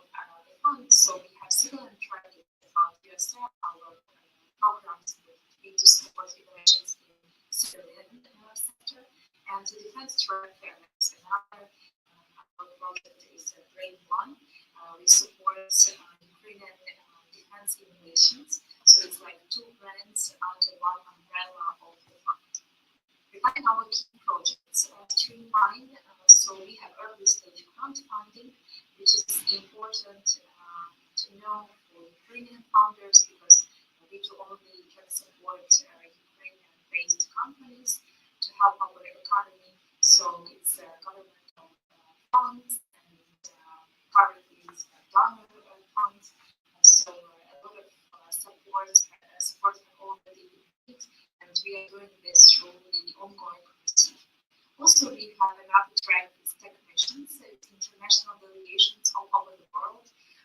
We aim to bring our startups in top 10 conferences and cover their exhibition there, their travel costs there, and we are doing already like 20 missions per year. So it's a great opportunity to see when you will see the Ukrainian booths and startups alley all over the world, Web Summit, Third USA, London Tech Week, and many others, then you should know that it's has been made together with the USF Ministry and other partners. We have also corporate relations track when we do making between startups, their solutions and the challenges that our businesses have, or international business. So if you are a corporation and you have some challenges internally or externally, you can also request our team and we will help you to find relevant innovations through open call to solve these challenges. Then we also have AI track, so we do help the startups that are working in AI and blockchain to validate their ideas in such a virtual sandbox, as currently regulation is not already established. We help them to validate their ideas to the experts, lawyers, etc.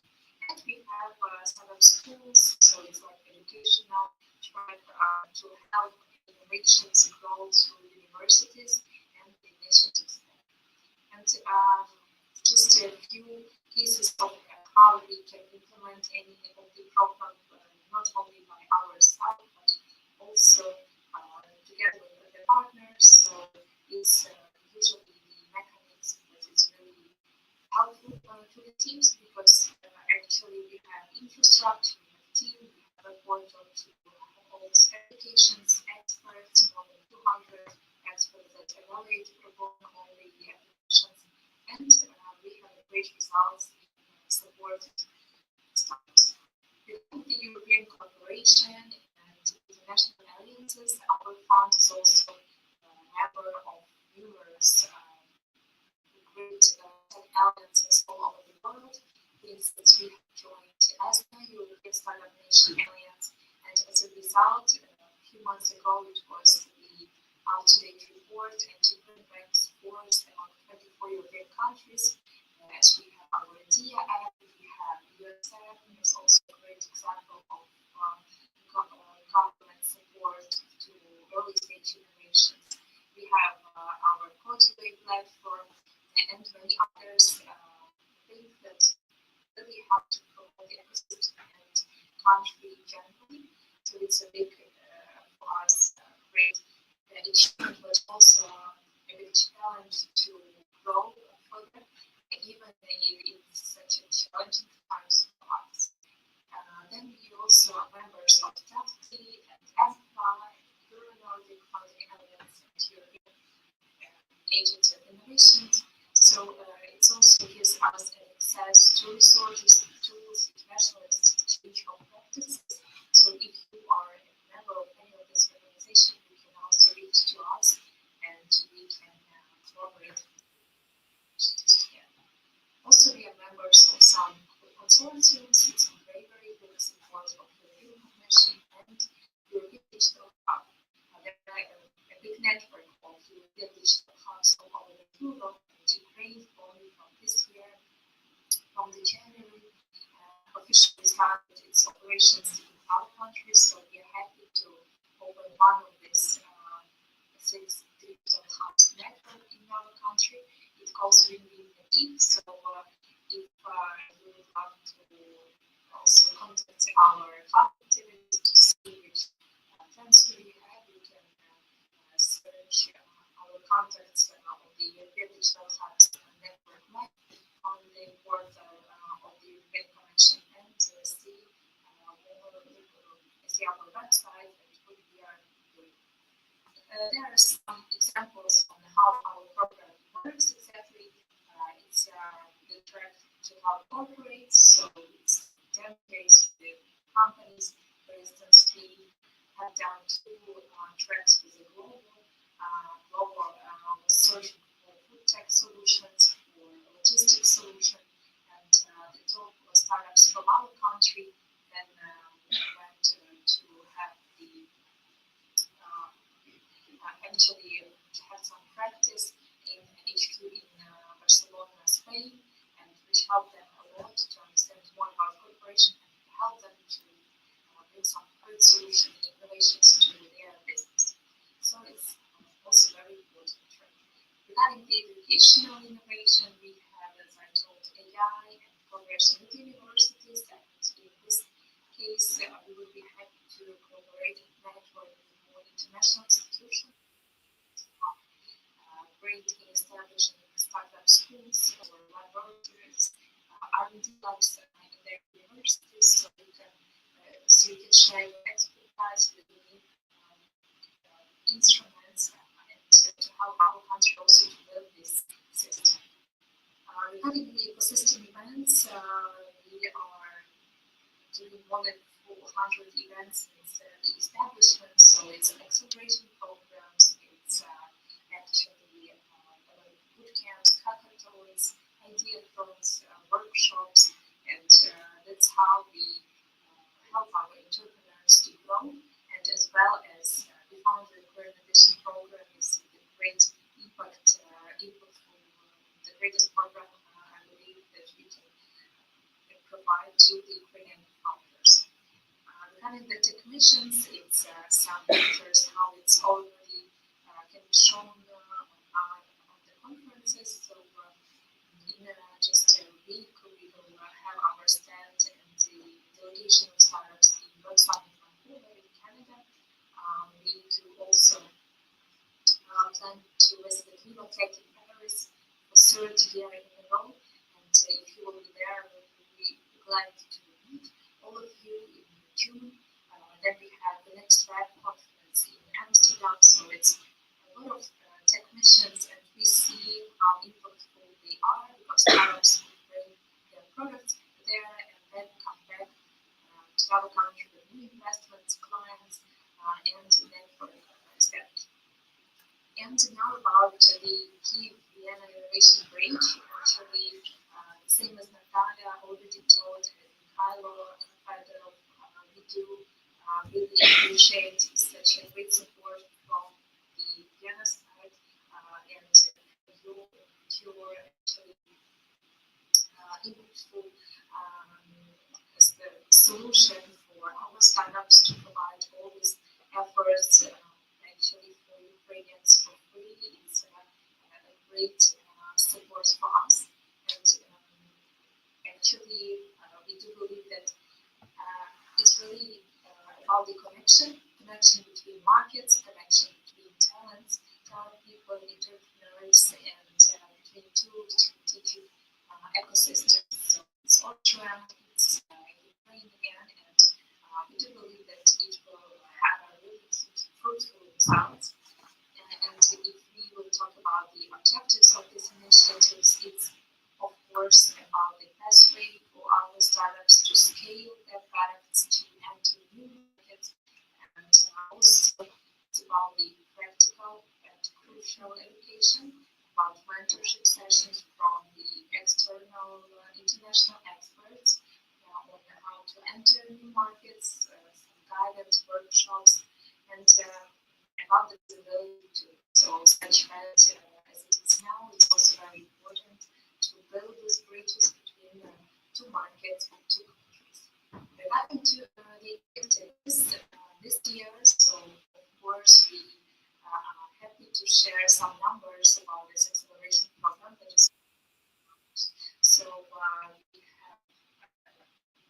60 startups on the board, and it means that more than 300 Ukrainian entrepreneurs and talents will already receive very important knowledge and already participating in this program thanks to our joint partnership, which includes pitch training, really, I would say, the access not only to the investors but also to the grid experts, and everything is totally free of cost, which is also very appreciated.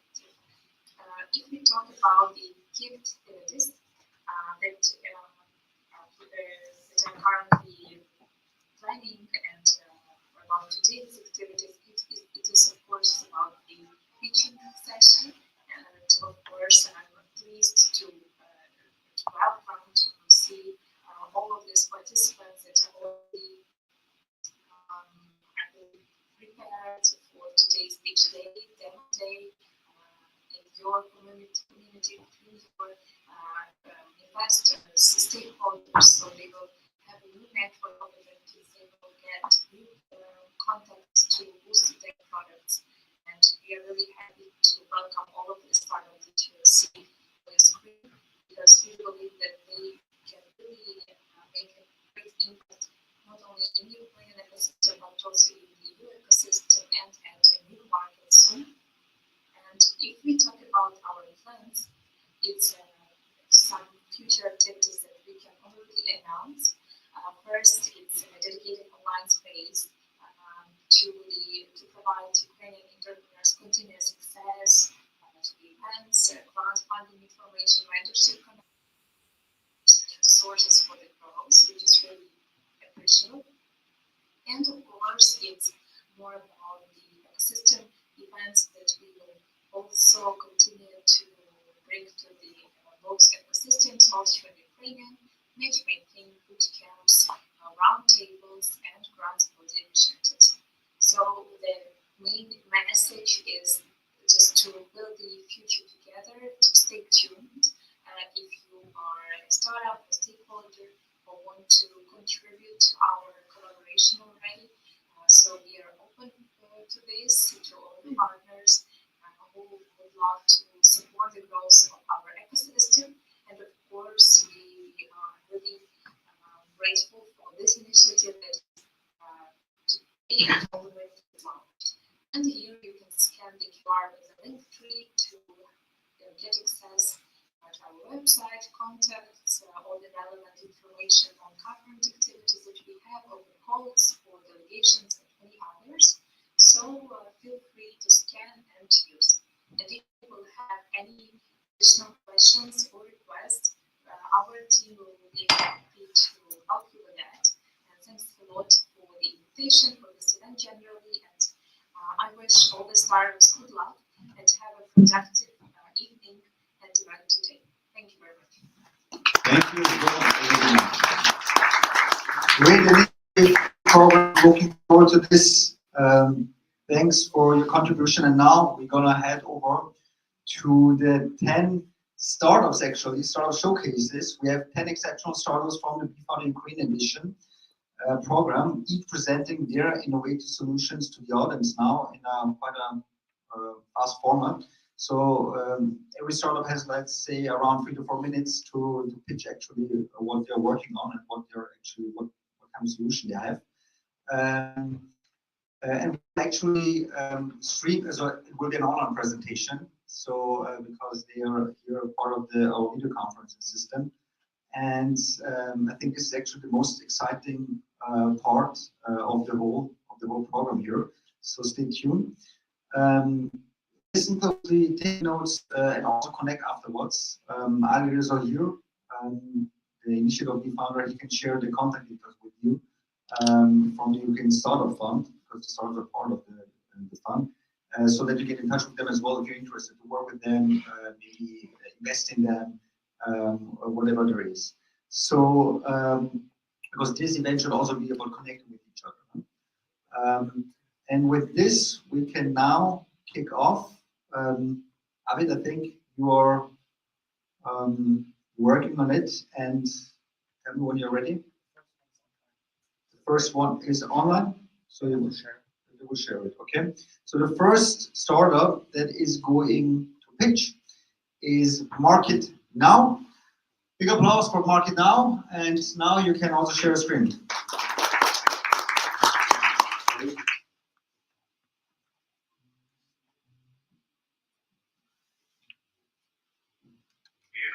Could you see it right now? Yeah. Yes, we can see it. And it's worked too.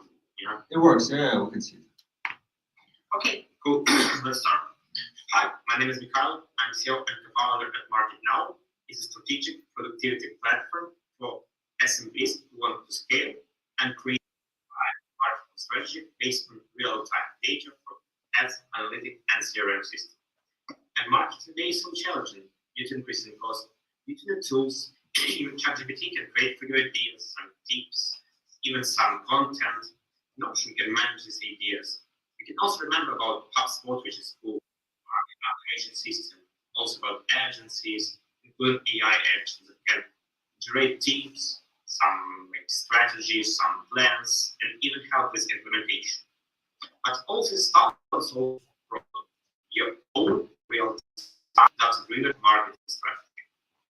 And today our key is to solve it here, because we create a platform where you can go, generate, you can read, source, read, have information about the business, and our platform will generate for your strategy. And of course, this strategy will be refined by a real expert who will check whether based on data or goals or channels, tools, budget allocation. And of course, you have a huge potential to integrate your current tools, including all analytics, all data from CRM system, ad cabinets, and so on, to make your strategy online and change and optimize based on real-time data from all your stuff. And why are they different? I can say that 99% of companies' products on market solve another problem, because they work mostly with like strategy execution, but we work on high level, yes, and we provide for you real-time marketing strategy. What's more, our platform learned and trained by real marketing experts with their case, and we also create for you basic marketing strategy. It means that you can go and implement it step by step. And if you talk about marketing opportunity, of course, market is huge. It's about $500 billion with a cover more than 20%.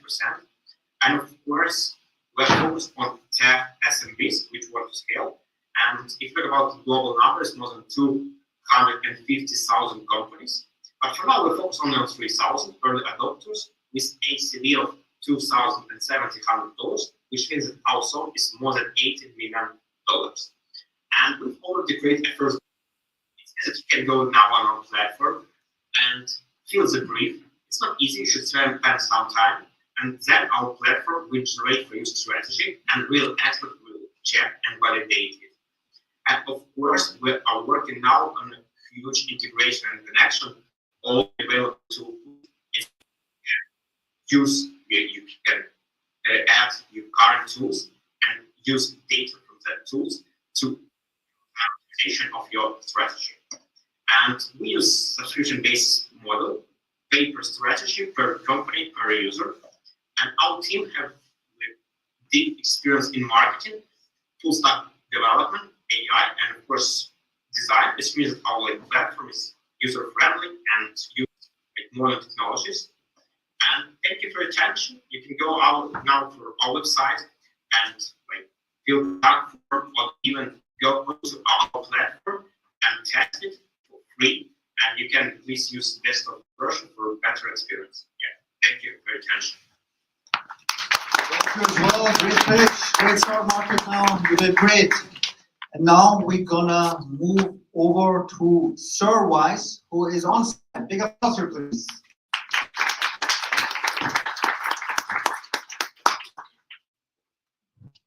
Hi, my name is Ina. I'm founder and CEO of Survive. Our presentation is working.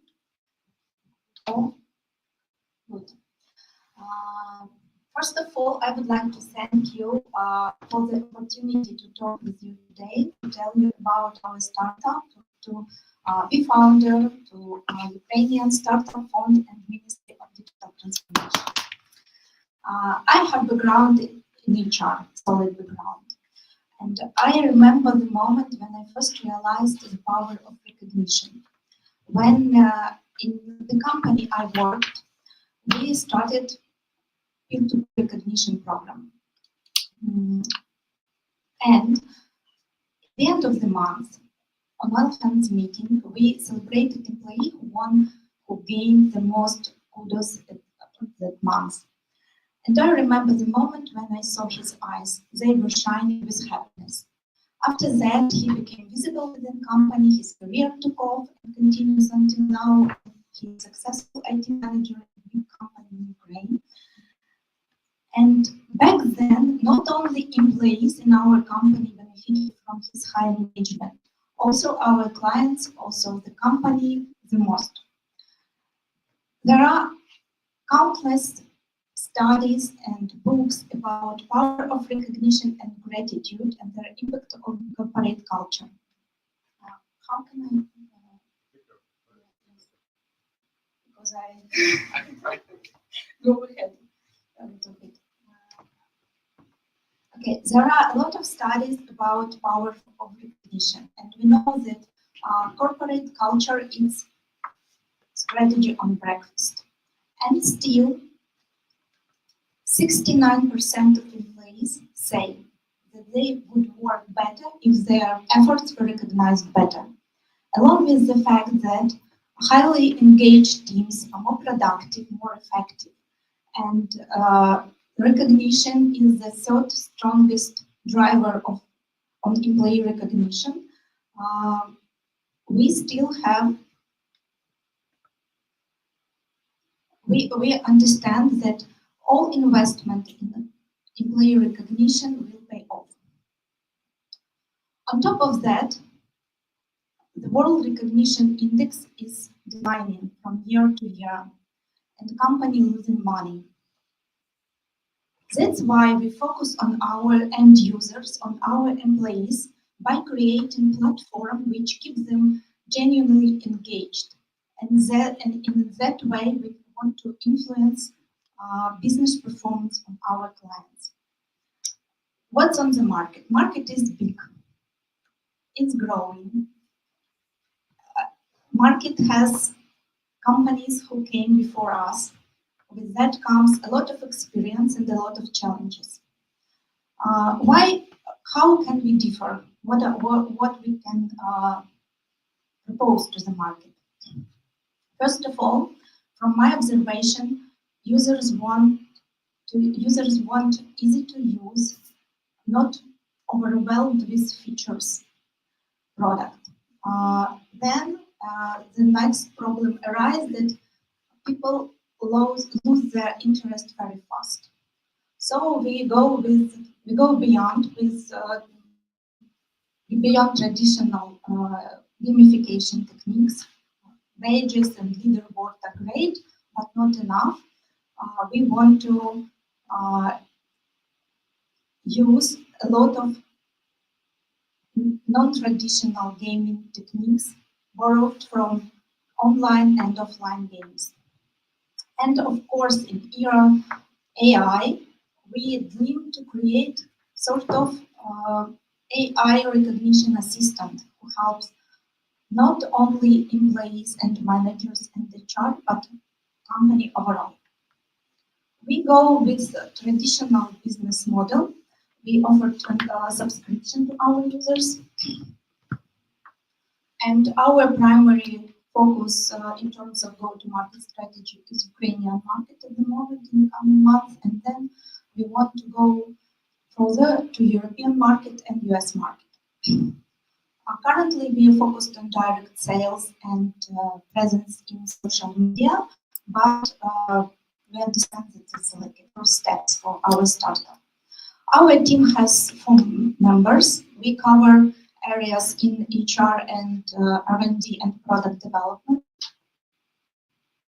And our idea came up in 2023, we have launched the product, and our first paying users arrived in the beginning of this year. So we are open for grants. We are seeking for investment to scale up sales, to scale up our marketing, and enhance our product with good, useful, and engaging feature for our customers. Thank you so much for attention. We'll be happy to answer your questions, if any. Thank you. Thank you very much. This was so much.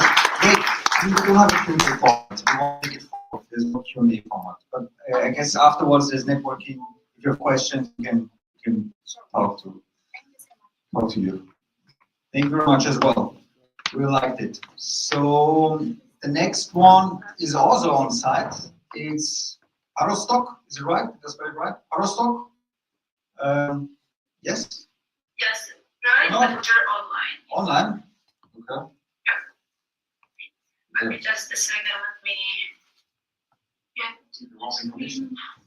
Okay, you're online. Then thank you very much for being here together with us online.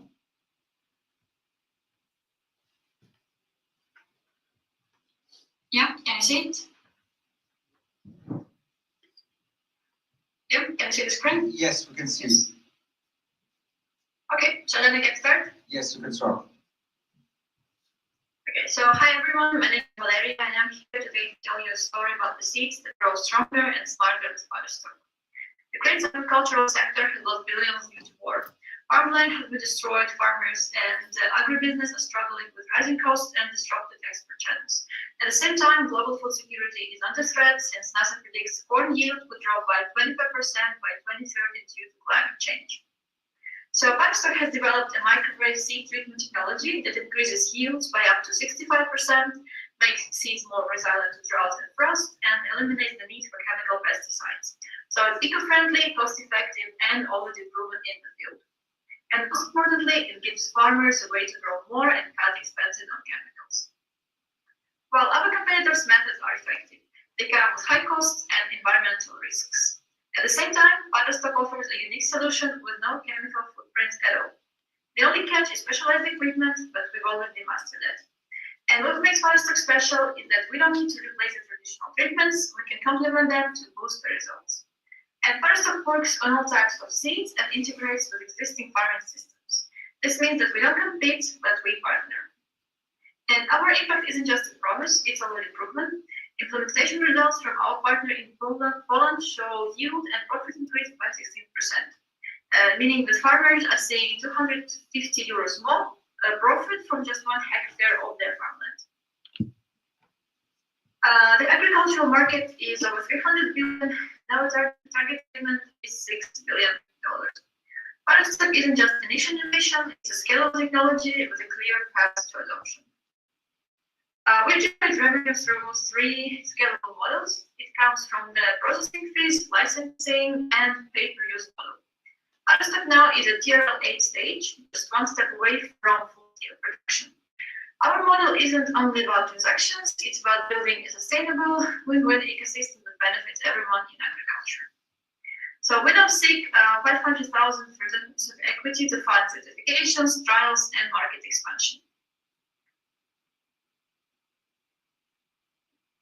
And the revenue, projected revenue is 1.5 million for 2025 with early trials and first customers to 686 million with full market penetration by 2030.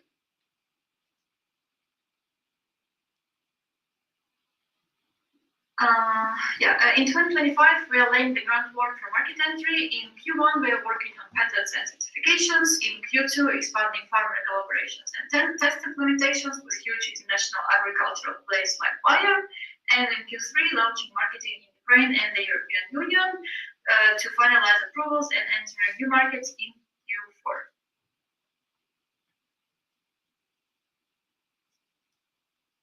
So BeFounder is more than a company. For us, it's a mission.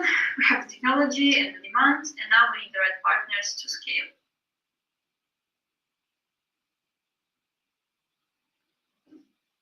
This is the investment round and the breakdown of the investments.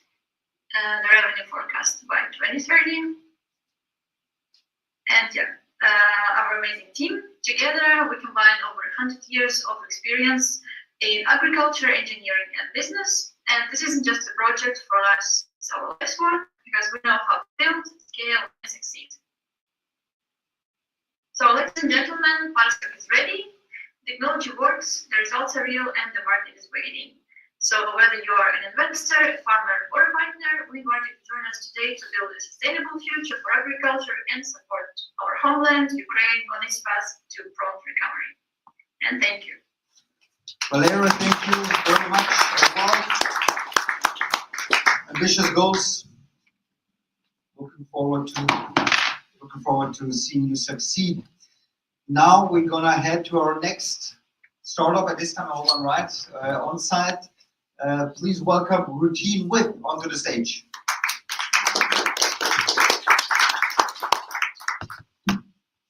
Hi everyone, my name is Natalie. I'm co-founder of Routine With, and today I want to talk about fitness. Several years ago, after 2 serious knee injuries, I was stepped back from sports I love. And I became obsessed with the idea to preventing this happen to others, specifically if we talk about remote fitness. To validate this idea, I interviewed 40 trainers, and what I found out. For 90% of online fitness professionals, managing everything is like nightmare. As a result, less time with clients, injury risk during online session higher, and building online community is harder. So, what we offer? Our solution for online fitness professionals that solve 2 major problems in this industry. Firstly, we build tools that eliminate admin busy work that eats up 30% trainers' time. And secondly, we build AI technology that analyze clients' movement during online session. Our technology provides in real-time feedback to trainer when clients doing some improper or dangerous form. Basically, for trainers, we save time and helps to deliver more safer and efficient trainings. For clients, we are safety net that makes remote fitness safe as in person. The market of online fitness is huge. And with our early adopters, we will test our product in Ukraine market, and after 12 months, our plan go to globally. Right now, for trainers, we have 2 pricing plans. It's a basic and premium. And also, we take a fee from every transaction. We almost finished our MVP with core functionality in place. And our AI technology has already identified probably 85 dangerous movement accuracy in our internal testing. And next month, we plan to testing this with real clients. And today I ask 100 here to implement our strategy. Right now, our team consists of just 2 of us, but in the near future, we plan to involve more talents. So let's make fitness easy, safe, and available from anywhere. Thank you. Thank you, Ron, Natalia. Thank you for being here with us together. Our next startup will join us on again. Another female founder, actually. Very good to see so many female founders in the program. Next startup is salesdep.ai. Are you ready? Hello, do you hear me well? Yes, we can hear you, Olena. I'm sharing my screen. So probably now you also see it. Yes, we right? can see it very clearly. Thank you. Great. So let's start. My name is Lena Klinger. I'm CEO and co-founder of Sales.ai, video, voice, and text AI sales assistant for service companies. Now you see Anna. She's the sales manager, and during this launch, she will lose actually 5 clients. Why do we know that? A HubSpot survey says that if the client is contacted 5 minutes later than it came to the company, then conversion rate drops 5 times. And also, I'm business consultant for 11 years, and I'm building sales departments in more than 200 projects. And this statistic proves the same fact. That's why we built Self-Dev AI, and we are actually working on the level of lead qualification. It means that the client will be contacted in 1 minute, 24/7, through all your sales channels, and it's also connected to your CRM system. It demonstrates the conversion rate to a meeting 25%, which is twice higher than typical in average business. We are targeting marketing and consulting companies in US market, but at the same time, where our first clients are from Ukraine and from Europe. After 1 year of existence, Self-Dev AI has 127 registered customers, 13 pilot contracts. They are testing our product, and we are doing first sales. We have small MRR, but we are moving on the growth. We are better than competitors by our several features. First, we have all 3 channels of communication inside of one platform. We also created flexible AI sales manager builder, where any business can fine-tune their AI sales managers. And we also fine-tune templates for different industries. Our revenue model is the subscription and customization. Until the end of this year, we are getting 108 customers.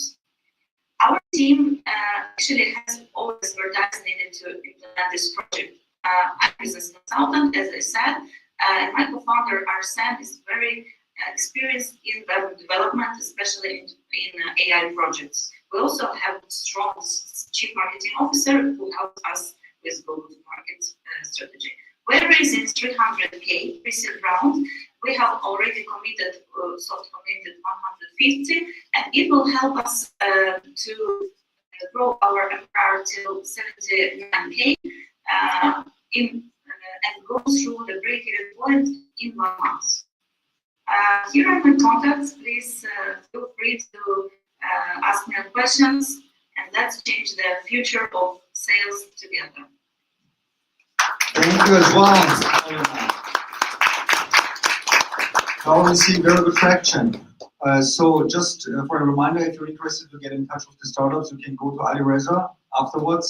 He will share the contact details of the Ukraine Startup Fund with you, so that there's a more centralized approach on this. And we're gonna move next to our, again, on-site actually, on-site presentation here by Autex. Where's Autex? Come on stage.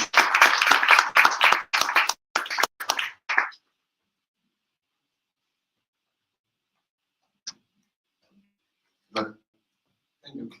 Hey everyone, I'm Gennady, and I'm co-founder of Autex. So to start, I will ask you, who here does sport regularly? Yeah. And the next action, who has quit doing sports for whatever reason? No time, no money.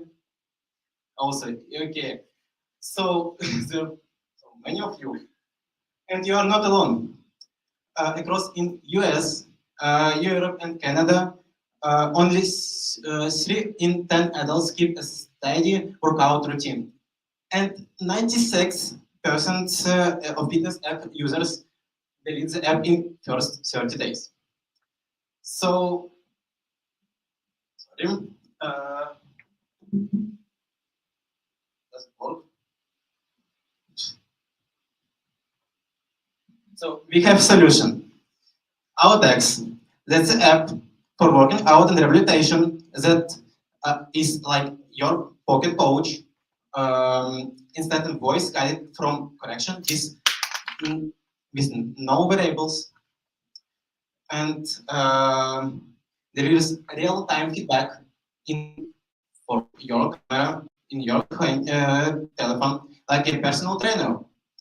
No, do you have no dumbbells? Also no problem. Autex build body wait sessions. You can smash in down room, hotel room, or in mountain at 6 a.m. We have a lot of competitors, but our techs pulls ahead because we offer what they don't. Progressive and AI device, instant voice guided from connection with no variables, sensors, or external cameras. Zero equipment workouts, full body weight sessions, and you can launch anytime and anywhere. Dynamic personalizations. Each routine auto-adapts for you, for your goals, for your schedule, and energy level in real time. And game lawyer. Stakes, budgets, and life challenges that turn project into play and keep motivation high. Our target audience is our first users, are people living in big, large, busy cities that don't have much time for sport and who travel a lot. Our business model is very simple. First, there's free plan. You can get a small set guide workouts each week and a few ads. When people want more, they can move the one of our paid subscriptions.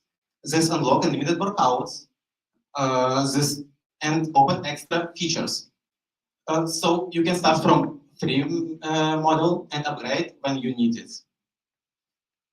Our team consists of seven talented students from all of countries, Ukraine, Switzerland, Germany, Estonia, and also Austria. Including myself, I'm Gennady Charlie. I'm winner of international and national robotic competition, and now I'm studying at TU in Vienna.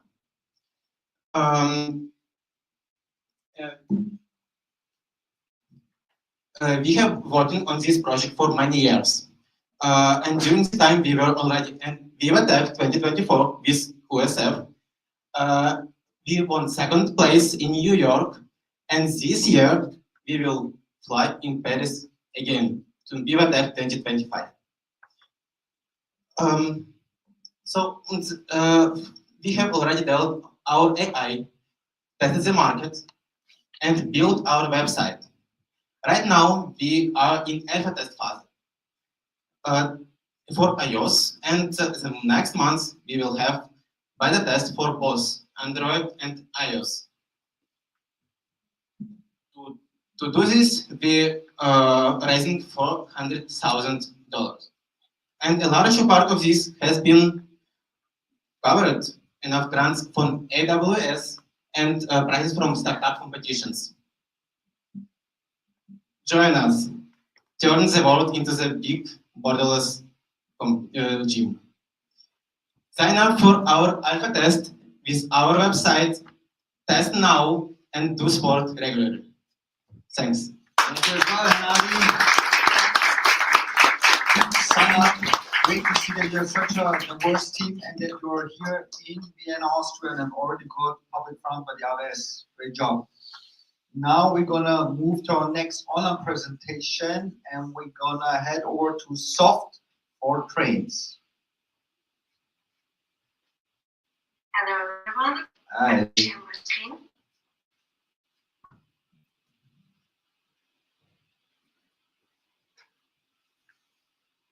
We can see it.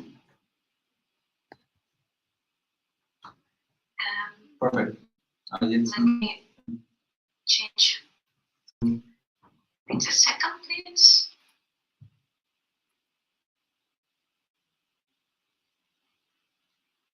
Hope it works. Yes, we can see it. Okay, super. Hello everyone. Thank you very much for being a part of this great event. My name is Ksenia and I represent our startup Software Trans. We are transforming the chaotic world of logistics into a seamless, efficient operation. Today, logistic companies grapple with delayed shipments, poor customer communication, complex orders, high costs, and lack of transparency. So software trust bring order to this house. It's a digital platform that automates transfer to eliminate errors, unites all stakeholders in one system, and provides real-time transparency at every step. Software trust is open source and fully customizable. It deploys in just around 2 months, 2-3 times faster than typical solution. And unlike others, we don't limit our users. And our platform works on any device, making adoption frictionless. This is not just theory, we have traction. In the last 6 months, our monthly recurring revenue grew from around 600 to over 5,500, almost 9 times growth. As we grow, our customer acquisition cost fell with each new client, provided we can scale efficiency. The market potential is enormous. We're starting in Eastern Europe. Poland alone has over 100,000 transport companies that need modern tools. So next target Western Europe, and by 2027 we will expand to North America and Asia. Logistics is global and software trust is built to scale globally. Most importantly, we solve real problems. Our clients replace multiple systems with software trust, single window platform, and saw immediate improvements, faster workflow, less manual work, and ability to adapt quickly to change. We have the team, the technology, and the momentum to transform this industry, making logistics smart, transparent, and cost-effective for companies worldwide. And I'm excited to invite you to join us on this journey as we drive the future to logistics. Thank you very much for your attention. We are all very excited seeing you. Thank you very much. Good to have like solutions like your logistics. Now we're gonna move to our next startup, Tactics, where we're on site. Please come on stage.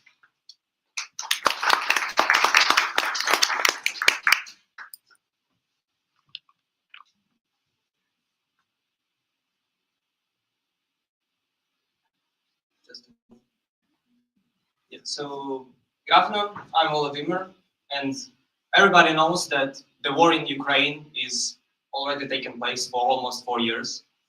But what if I tell you that the war has much more global impact that we can think about?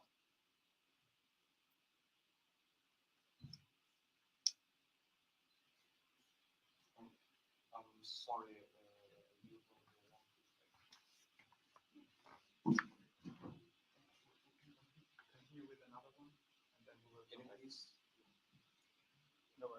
Want to put in startup meeting?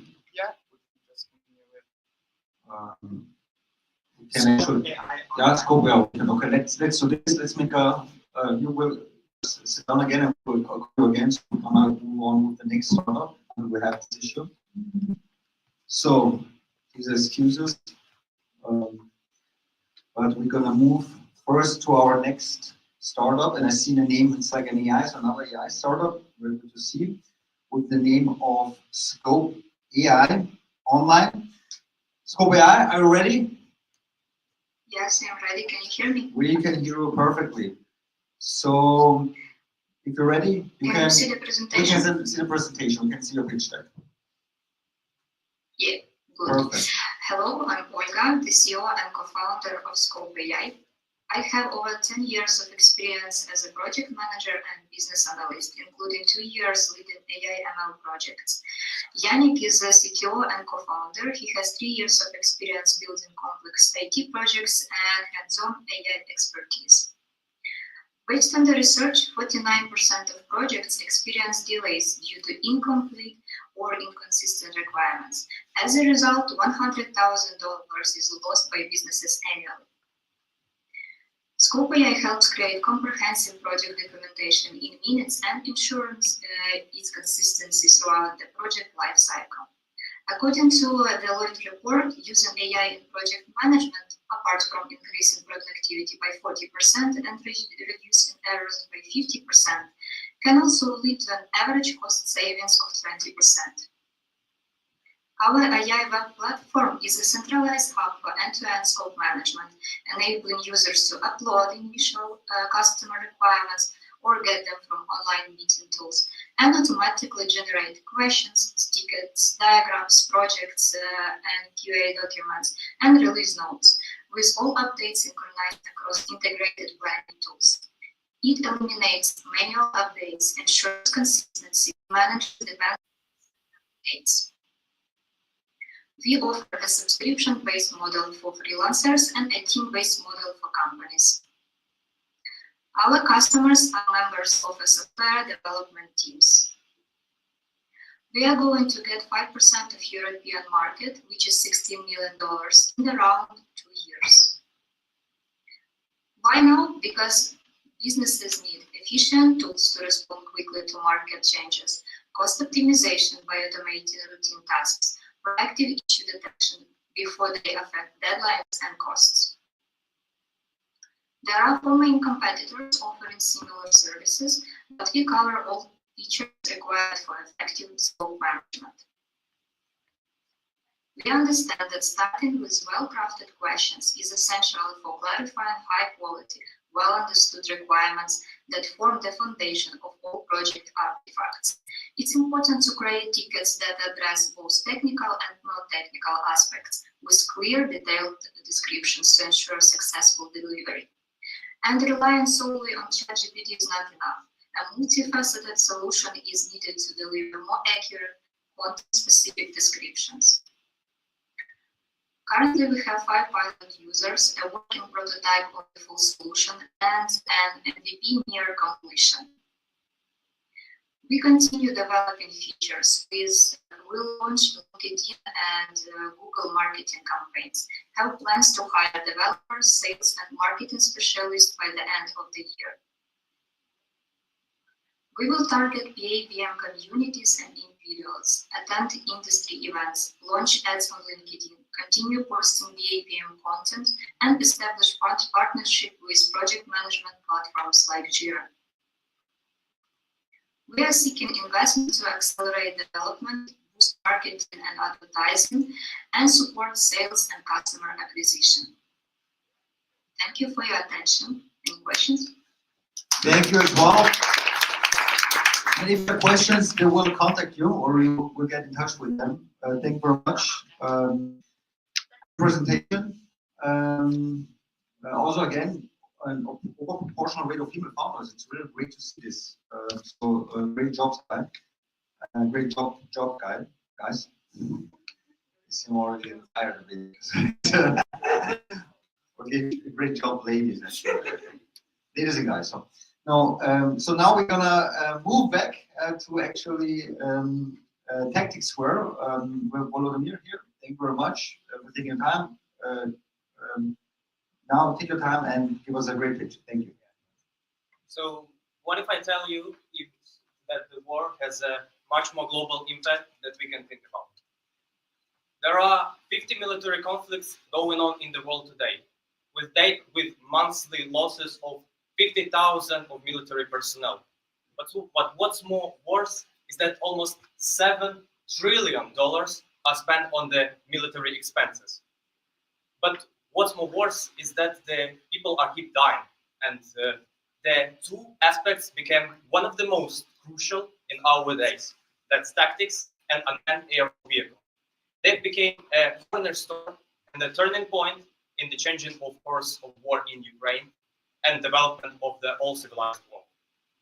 So we wanted to fix that, and we're introducing our first military AI simulator that can predict the outcome of a battle based on the quantity, quality, and the landscape of opposing sides.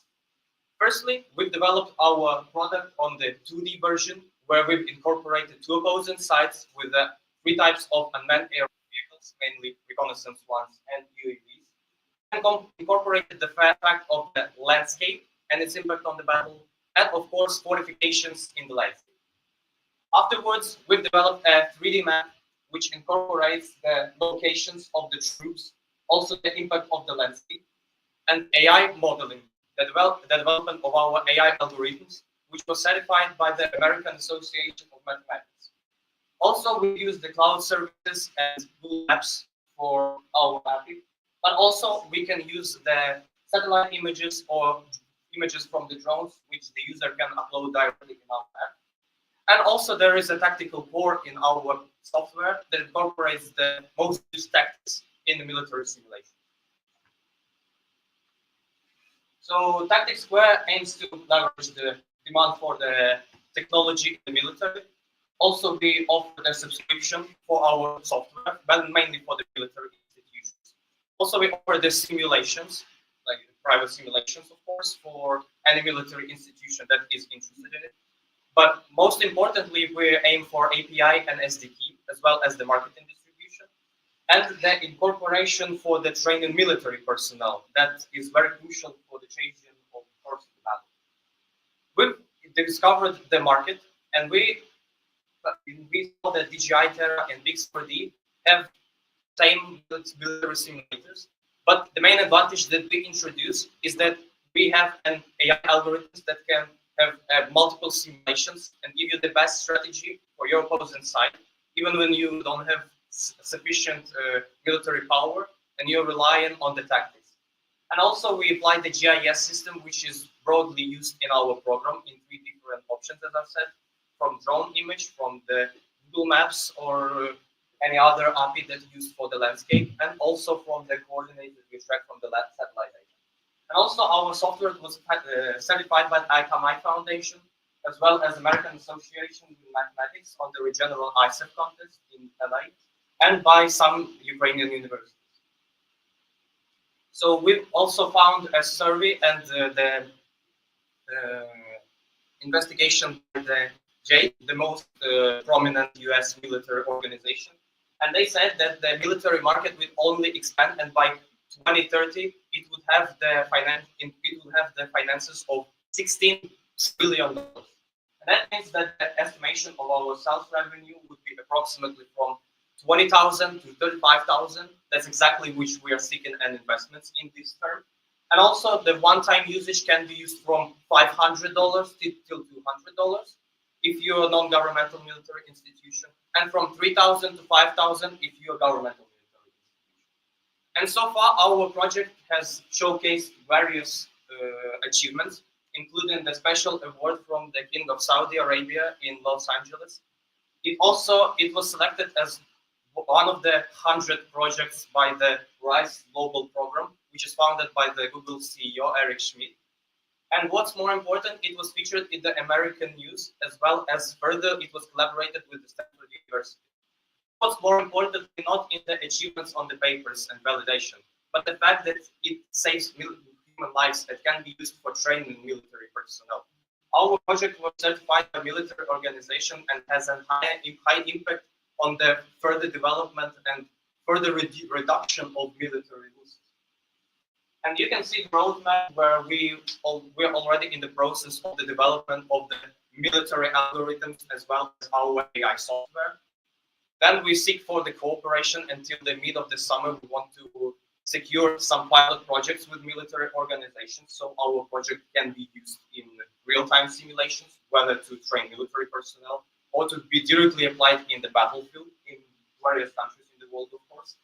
Until the August, we plan to enter to the new market, especially the US market in San Francisco. We participated in one of the US programs, the Scopus Ventures, where we were selected, and we further present our project in 26th of August in the San Francisco. And also we aim to scale our project in Asia and Africa also, because there are many military conflicts going on there, and we believe that our project can save many human lives. There are the team. I am the CEO. Also, we have two PhDs that are doing the mainly research in AI engineering and mathematics. We have also the CTO in AI engineer, Sviatoslav Matviu. We have the designers and also the masters in various countries, including in the US, in Europe, in the most providing university in Switzerland, ATH, in ETH, like Royal University of Sweden, and also in various Ukrainian universities.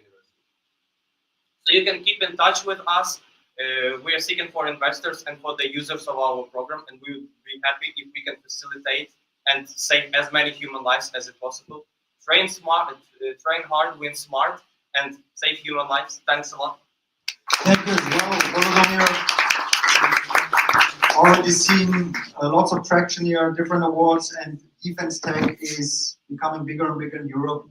You see a lot of actually startups and capital flow into this direction.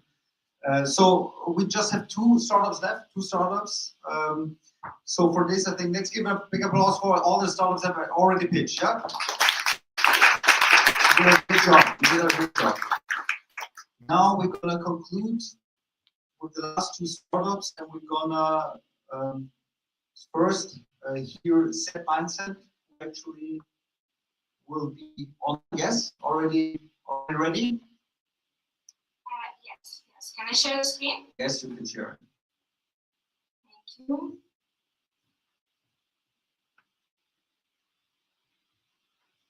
Okay. It's Yeah, we can see. everything is seen, right? We can see Set Mindset, AI-powered platform for growing personal brand on LinkedIn. Yes. Okay. So I will start. Hello everyone, I am Elizabeth Jidenka, co-founder and CEO of Set Mindset, an AI platform for growing personal brands on LinkedIn. Set Mindset helps entrepreneurs transform their expertise into consistent, engaging content-based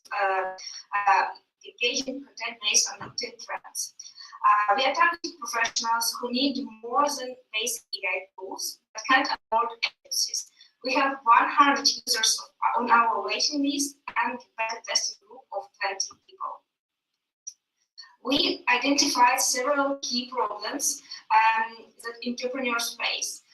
71% struggle with consistent content creation, 65% feel overwhelmed by planning, 64% can't keep up with industry trends, and 42% lose opportunities due to irregular posting.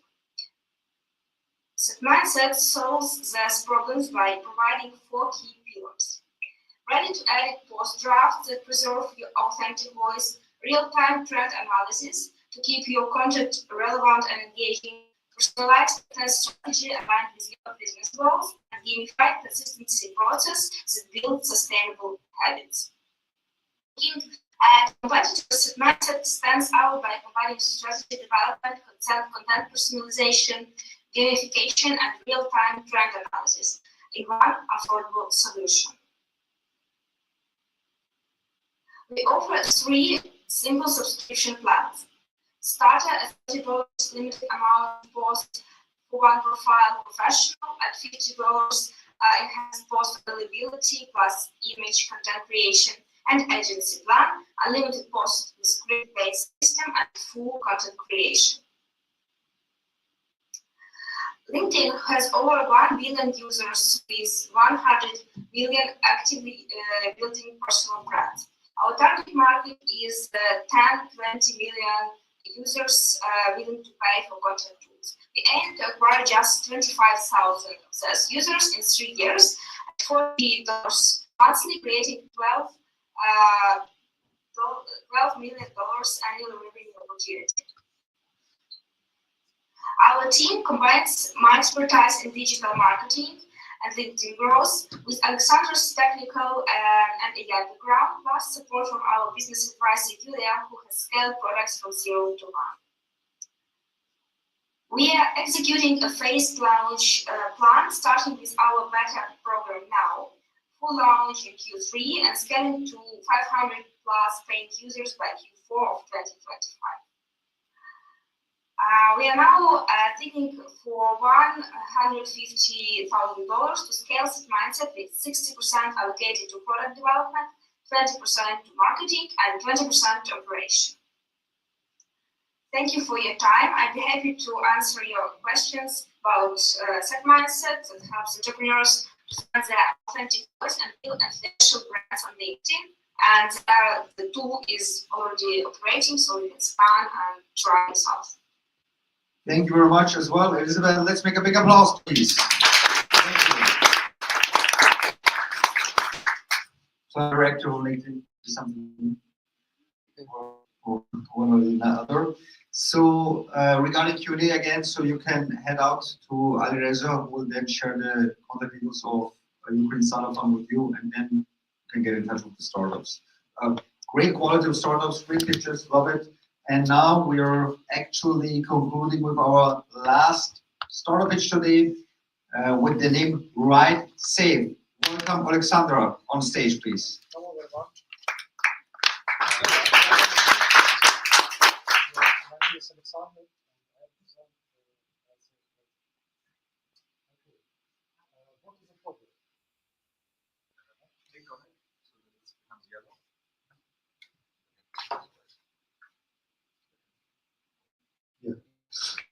What is the problem? Problem is big. Millions of people outside major cities, the DACH region, lack access to reliable, affordable daily transportation. At the same time, we have big traffic jams in major cities due to low vehicle occupancy. We have weak transport public during off-peak times, in weekends and rural areas.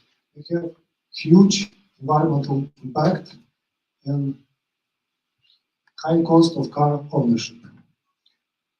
That's why we are building RideSafe, a platform for safe, local, and regular shared rides.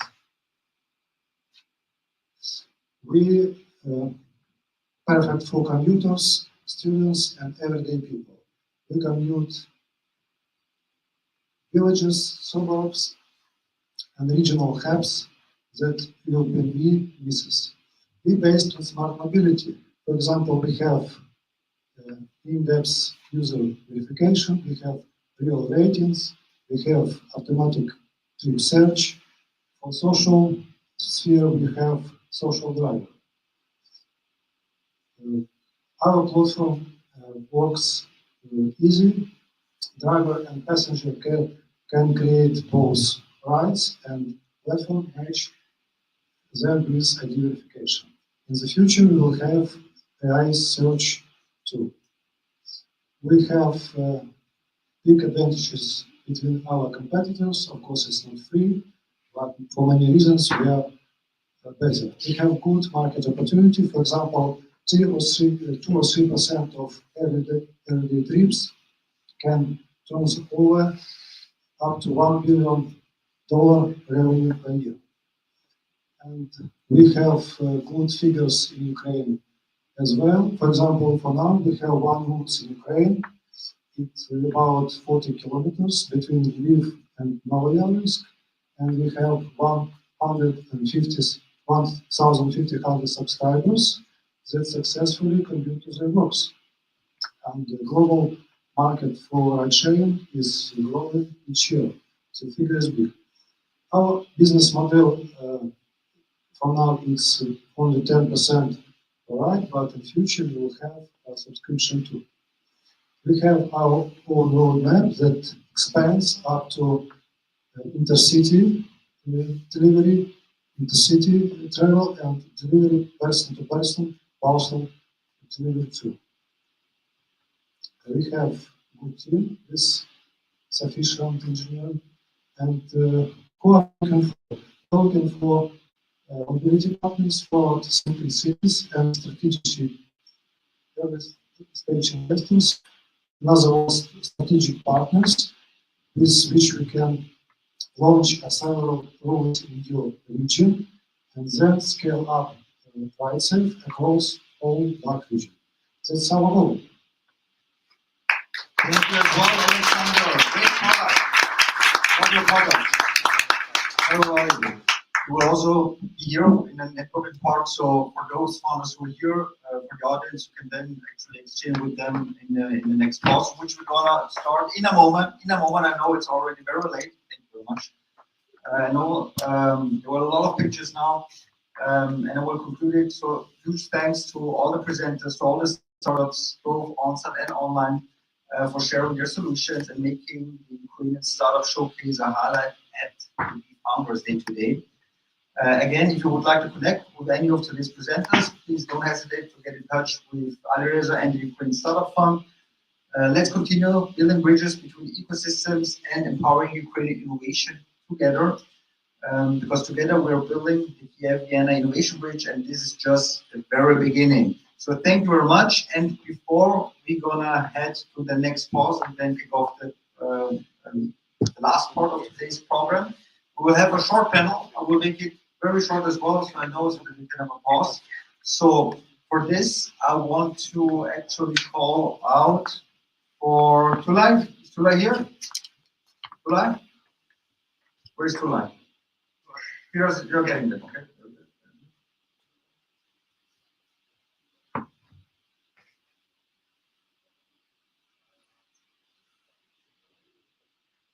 And also Verena. Tulay and Verena, are you here? Yes. Very good.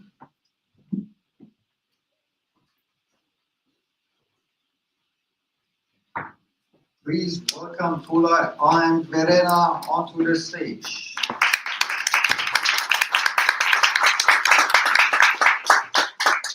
And I promise I will make it short, okay? Let's make it short, very short answers. I will ask you questions and then we'll give short answers, okay? So if everyone can get a fresh pause. So thank you for being here. Maybe let's make a short introduction by each of you to the audience. Yes, hello everybody. Thank you very much for having me. Thank you, Alireza. Thank you to BeFounders for this great initiative. My name is ViennaUP. I'm working at the Austrian Business Agency. What is the Austrian Business Agency? So ABA, not ABA. We are actually the official business location agency of the Republic of Austria. We are with the Ministry of Economy. Such governmental agency dedicated to supporting international companies, international founders on their expansion journey towards Austria. That's one department. The second department is Work in Austria, where we also kind of handle everything related to visa regulations, residence permits, red card, and also try to really attract talents from third countries to match with the labor needs of Austrian companies here. And the third department, Film in Austria, where we attract foreign film productions to Austria. That's basically us. Thank you very much, Verena. Let's move to Tulay. She was already here today Good morning. In the morning. Yeah. Good morning, yes. In the same room at the same stage. So Tulay is my name from Vienna Business Agency. I'm in startup services. So we are the organization who organized ViennaUP with you all together. I'm really proud of having this dynamic in the city actually today and tomorrow, and sadly it is over. Yes, Vienna Business Agency belongs to the city of Vienna, so we are responsible to create the city's life, to give the society the possibility to go deeply into the topic of economics and setting up businesses and giving young people, of course, the ability and the success to the world of startups. So this is definitely what we do. Yes, that's it in a very short way. Thank you very much. Great to have you both here. So I will ask 5 questions and just make a short response to what you think when I ask. Okay. So the first one, you have heard about the Kiev-Vienna Innovation Bridge today. So what's your opinion about it? How do you assess the potential for collaboration between the Ukrainian and Austrian startup ecosystems? Who wants to start? Well, so I'm not an expert because we are geographically structured in the Austrian Business Agency. I'm not taking care of the Ukrainian market, unfortunately. We have a dedicated team, so don't hesitate to reach out to us. We are here to support you. I think it's a great initiative, and there is already a vibrant relationship between Austria and the Ukraine. We have more than 130 companies with Ukrainian co-founders or founders in Austria. Lots of students as well, and approximately, I think, 90,000 Ukrainians living in Austria. Basically, most of them still in Vienna, I think, but I don't have the numbers on my laptop. So I think it's a great initiative to further strengthening those already vibrant relationships. Thank you. I mean, the same year, the Vienna Business Agency is a regional agency, so we are basically, of course, focused on giving the Viennese people the opportunity and the chance to get, consultants to go into the field of setting up the businesses. But on the other hand, we do have our own department, which is called International Business. And this is an outgoing department, which means that we really travel a lot in the world and try to bring the companies to Vienna, because of course there is a big interest from the side of the city as well to bring interesting products and services to the city. And every year we do have more than 120 incoming companies, and incoming companies means creating new jobs, providing the Viennese inhabitants services and products. So we are focused on the ideas, we are focused on the potentials, and we are thinking globally as well. Thank you as well. So the next question, from your perspective, what are the biggest challenges international founders face when starting a business here in Austria? Well, I think, unfortunately, there are several hurdles. I mean, in general, founders are facing here in Austria, but especially, of course, international founders. That's why it's super important to have industries like founders. Well, first of all, Austria is not really known for having low bureaucracy, I'd say. So I think that we will have to work really on that, and I think the government is dedicated on doing something about it. We have it in the government program that we will really try to have the founding process of the company within 5 working days completely digitalized, which will of course help specifically international founders, because then they will be able to be really online. And another thing is really also the language. So automation is available, but not necessarily always in English. Sometimes it's really only in German, and this is also something that we have to work on. But we are here, the Vienna Business Agency, the Austrian Business Agency, to help you actually kind of navigate through this jungle, and together we'll make it happen. Yes, and I just would like to add to that what you said. So the struggles, of course, are the same. In bureaucracy, we're really trying to do our best to look at the issues and try to come up with some solutions, which we did in the last years as well. There is one thing you always need to understand. If you come to a city, you need to understand that you have to deal with federal law, and federal laws does not change completely. And this is, of course, always a big deal. When it comes to language, of course, language is sometimes a little issue. And this is the reason why we have the Business Agency provide in your mother tongue consultancies to make it easier for you to understand the system and to understand the bureaucracy here as well. So we do see the language as a key, as a good help for you to understand the whole system here in Austria, to do your steps on a very safe way. Thank you. Question number 3. Why is it important to support international and immigrant entrepreneurs? What role can they play in driving innovation and economic growth here in Austria? Well, I think if someone can count 1 to 1 together, then the answer is obvious. I mean, frankly, international founders are key to innovation because it's about the mixture. It's about mixed founding teams. It's not about international founding teams. It's not about Austrian founding teams. It's really having both of them together in mixed founding teams. Because I mean, if you look, what are the startup hubs globally? Look at Silicon Valley, look at London. If you look at the numbers, then half of the startups there are founded by internationals. And those are the most vibrant, most innovative hubs actually worldwide. So we really need to get there. And this is really via diversity that you can get there. If you have different perspectives that are coming in, then of course enriching each other, then of course you have this fertile ground for ideas to really grow and bring them to the market. And basically, I think that we are already on a good way. If you look at the numbers, we have approximately 20% of international founders on the teams here in Austria, which is every 5th startup. We have to get better, but we are in a good way, I think. I mean, thinking in borders is a little bit old school nowadays. So when you look at the businesses, internet doesn't understand any borders because there do not any borders exist. And when you look in, all trade, traffic, so you understand there are not that many borders as what you see in real life. And I think this is important to understand that diversity is nowadays a big key to common success. So, and it is important to have a big picture of what is going on outside. And as you said, and in the morning we did have a very similar discussion too. So you see young, diverse people standing somewhere and talking about their great ideas. So it is not only focusing on the person behind, it's much more on the ideas. And when it comes to ideas, you need to face when many people came together. They do have a lot of experiences. They do have a lot of, cultural codes and ways to think in solutions. And this makes the whole story a big success. And this is something that you really need to learn. Thank you. Question number 4. What role, I mean, you mentioned it already, but let's maybe give a short response to this again. What role does your organization play in supporting international entrepreneurs? Well, yeah, I mean, we are basically the one-stop shop on a federal level. We can help you get through the whole founding process.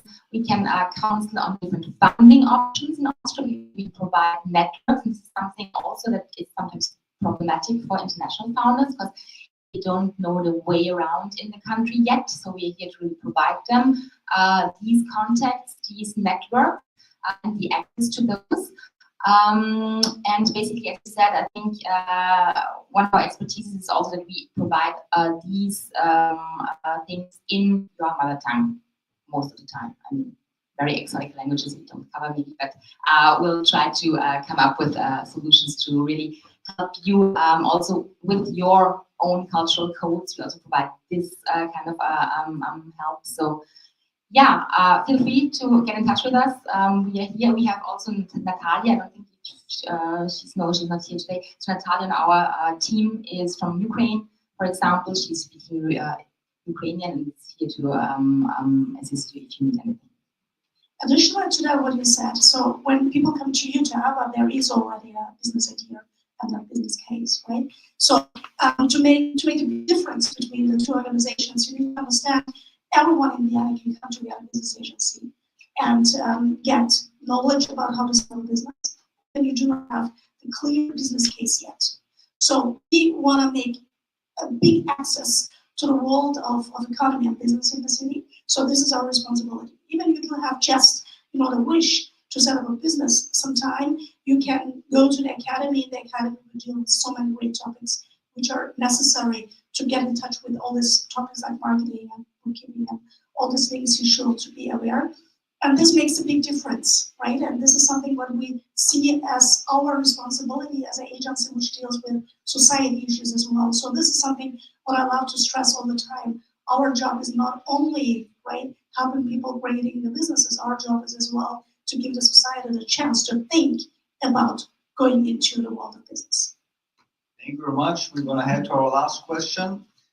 How can Austria position itself as a more attractive and accessible destination for international startups? What changes would you personally actually conduct or do you think are needed? Well, actually, this ties into what you just said. I think really this strengthening of the entrepreneurship mind. And Austria, I think, is a land of inventive, creative minds, but what really is missing a little bit is this entrepreneurial mindset. And I think that international founders can bring in a lot of that and then have this kind of cross-fertilizing, so to say, and create something really great together. But what I think needs to be changed here in Austria is, first of all, access to capital. I mean, this is not necessarily specific to international founders, but to founders in general. And here again, the government has written in the governmental program that new measures will be taken. Fund of funds should be implemented in order to really mobilize more private capital and give more access to startups, especially then in the growth and scaling phase, in order to have the conditions reunited here in Austria for them to scale and not see them go to the US. So this is something I think that the most important thing is really access to capital.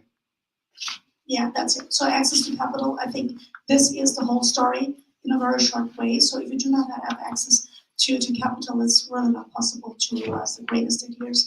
And we know that, right? That this is a big deal, a big issue. But coming back maybe on the philosophical way of thinking about your question, it is of course a mindset issue, an empowerment issue. So you should be willing to take risks, right? Some cultures do that. So we know that there are some cultures in this world that are much more risky because of the social environment they are in, because when you fail, that there is a system which catches you up and helps you to stand up again. And this is something which is a value here. And I have been doing my job for 15 years, and I have seen so many people with no knowledge, really no knowledge, no money, starting with a business and now doing good, right? And it can work as well because of the environment issue, because they do know which power they do have in their, little space and little world. And this is what we need to understand as well. Sometimes if you do too much about how to set up a business, maybe you started it and so on, you ask yourself too many questions and this stops you honestly doing it. And we need to learn to do, we need to learn to fail, and we need to learn to trust. And this is maybe something which is a little bit in baby shoes in Austria. Thank you very much, Tula. Verena, big applause for both of you. Thank you. And now, as promised, we're gonna head to our next pause for roughly 15 minutes. We have beer, I think, prepared. And also from my side, it's a goodbye because after the pause, my colleague Sophie Brescher will take over. Hi, Sophie. I hope you enjoyed it. Use a chance, get a beer, eat something, and get in touch with the others. Thank you.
Nein, aber wir können dann gerne ein Film machen, was du magst.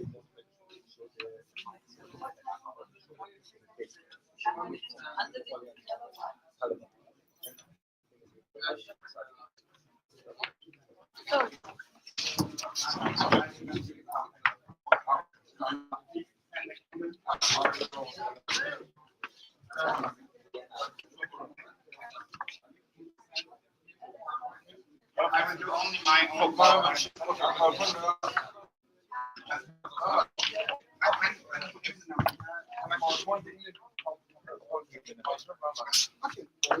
Here you are. So that's it. Do you have a Akademie? Ja, ich habe. Okay, das. Aber Gott.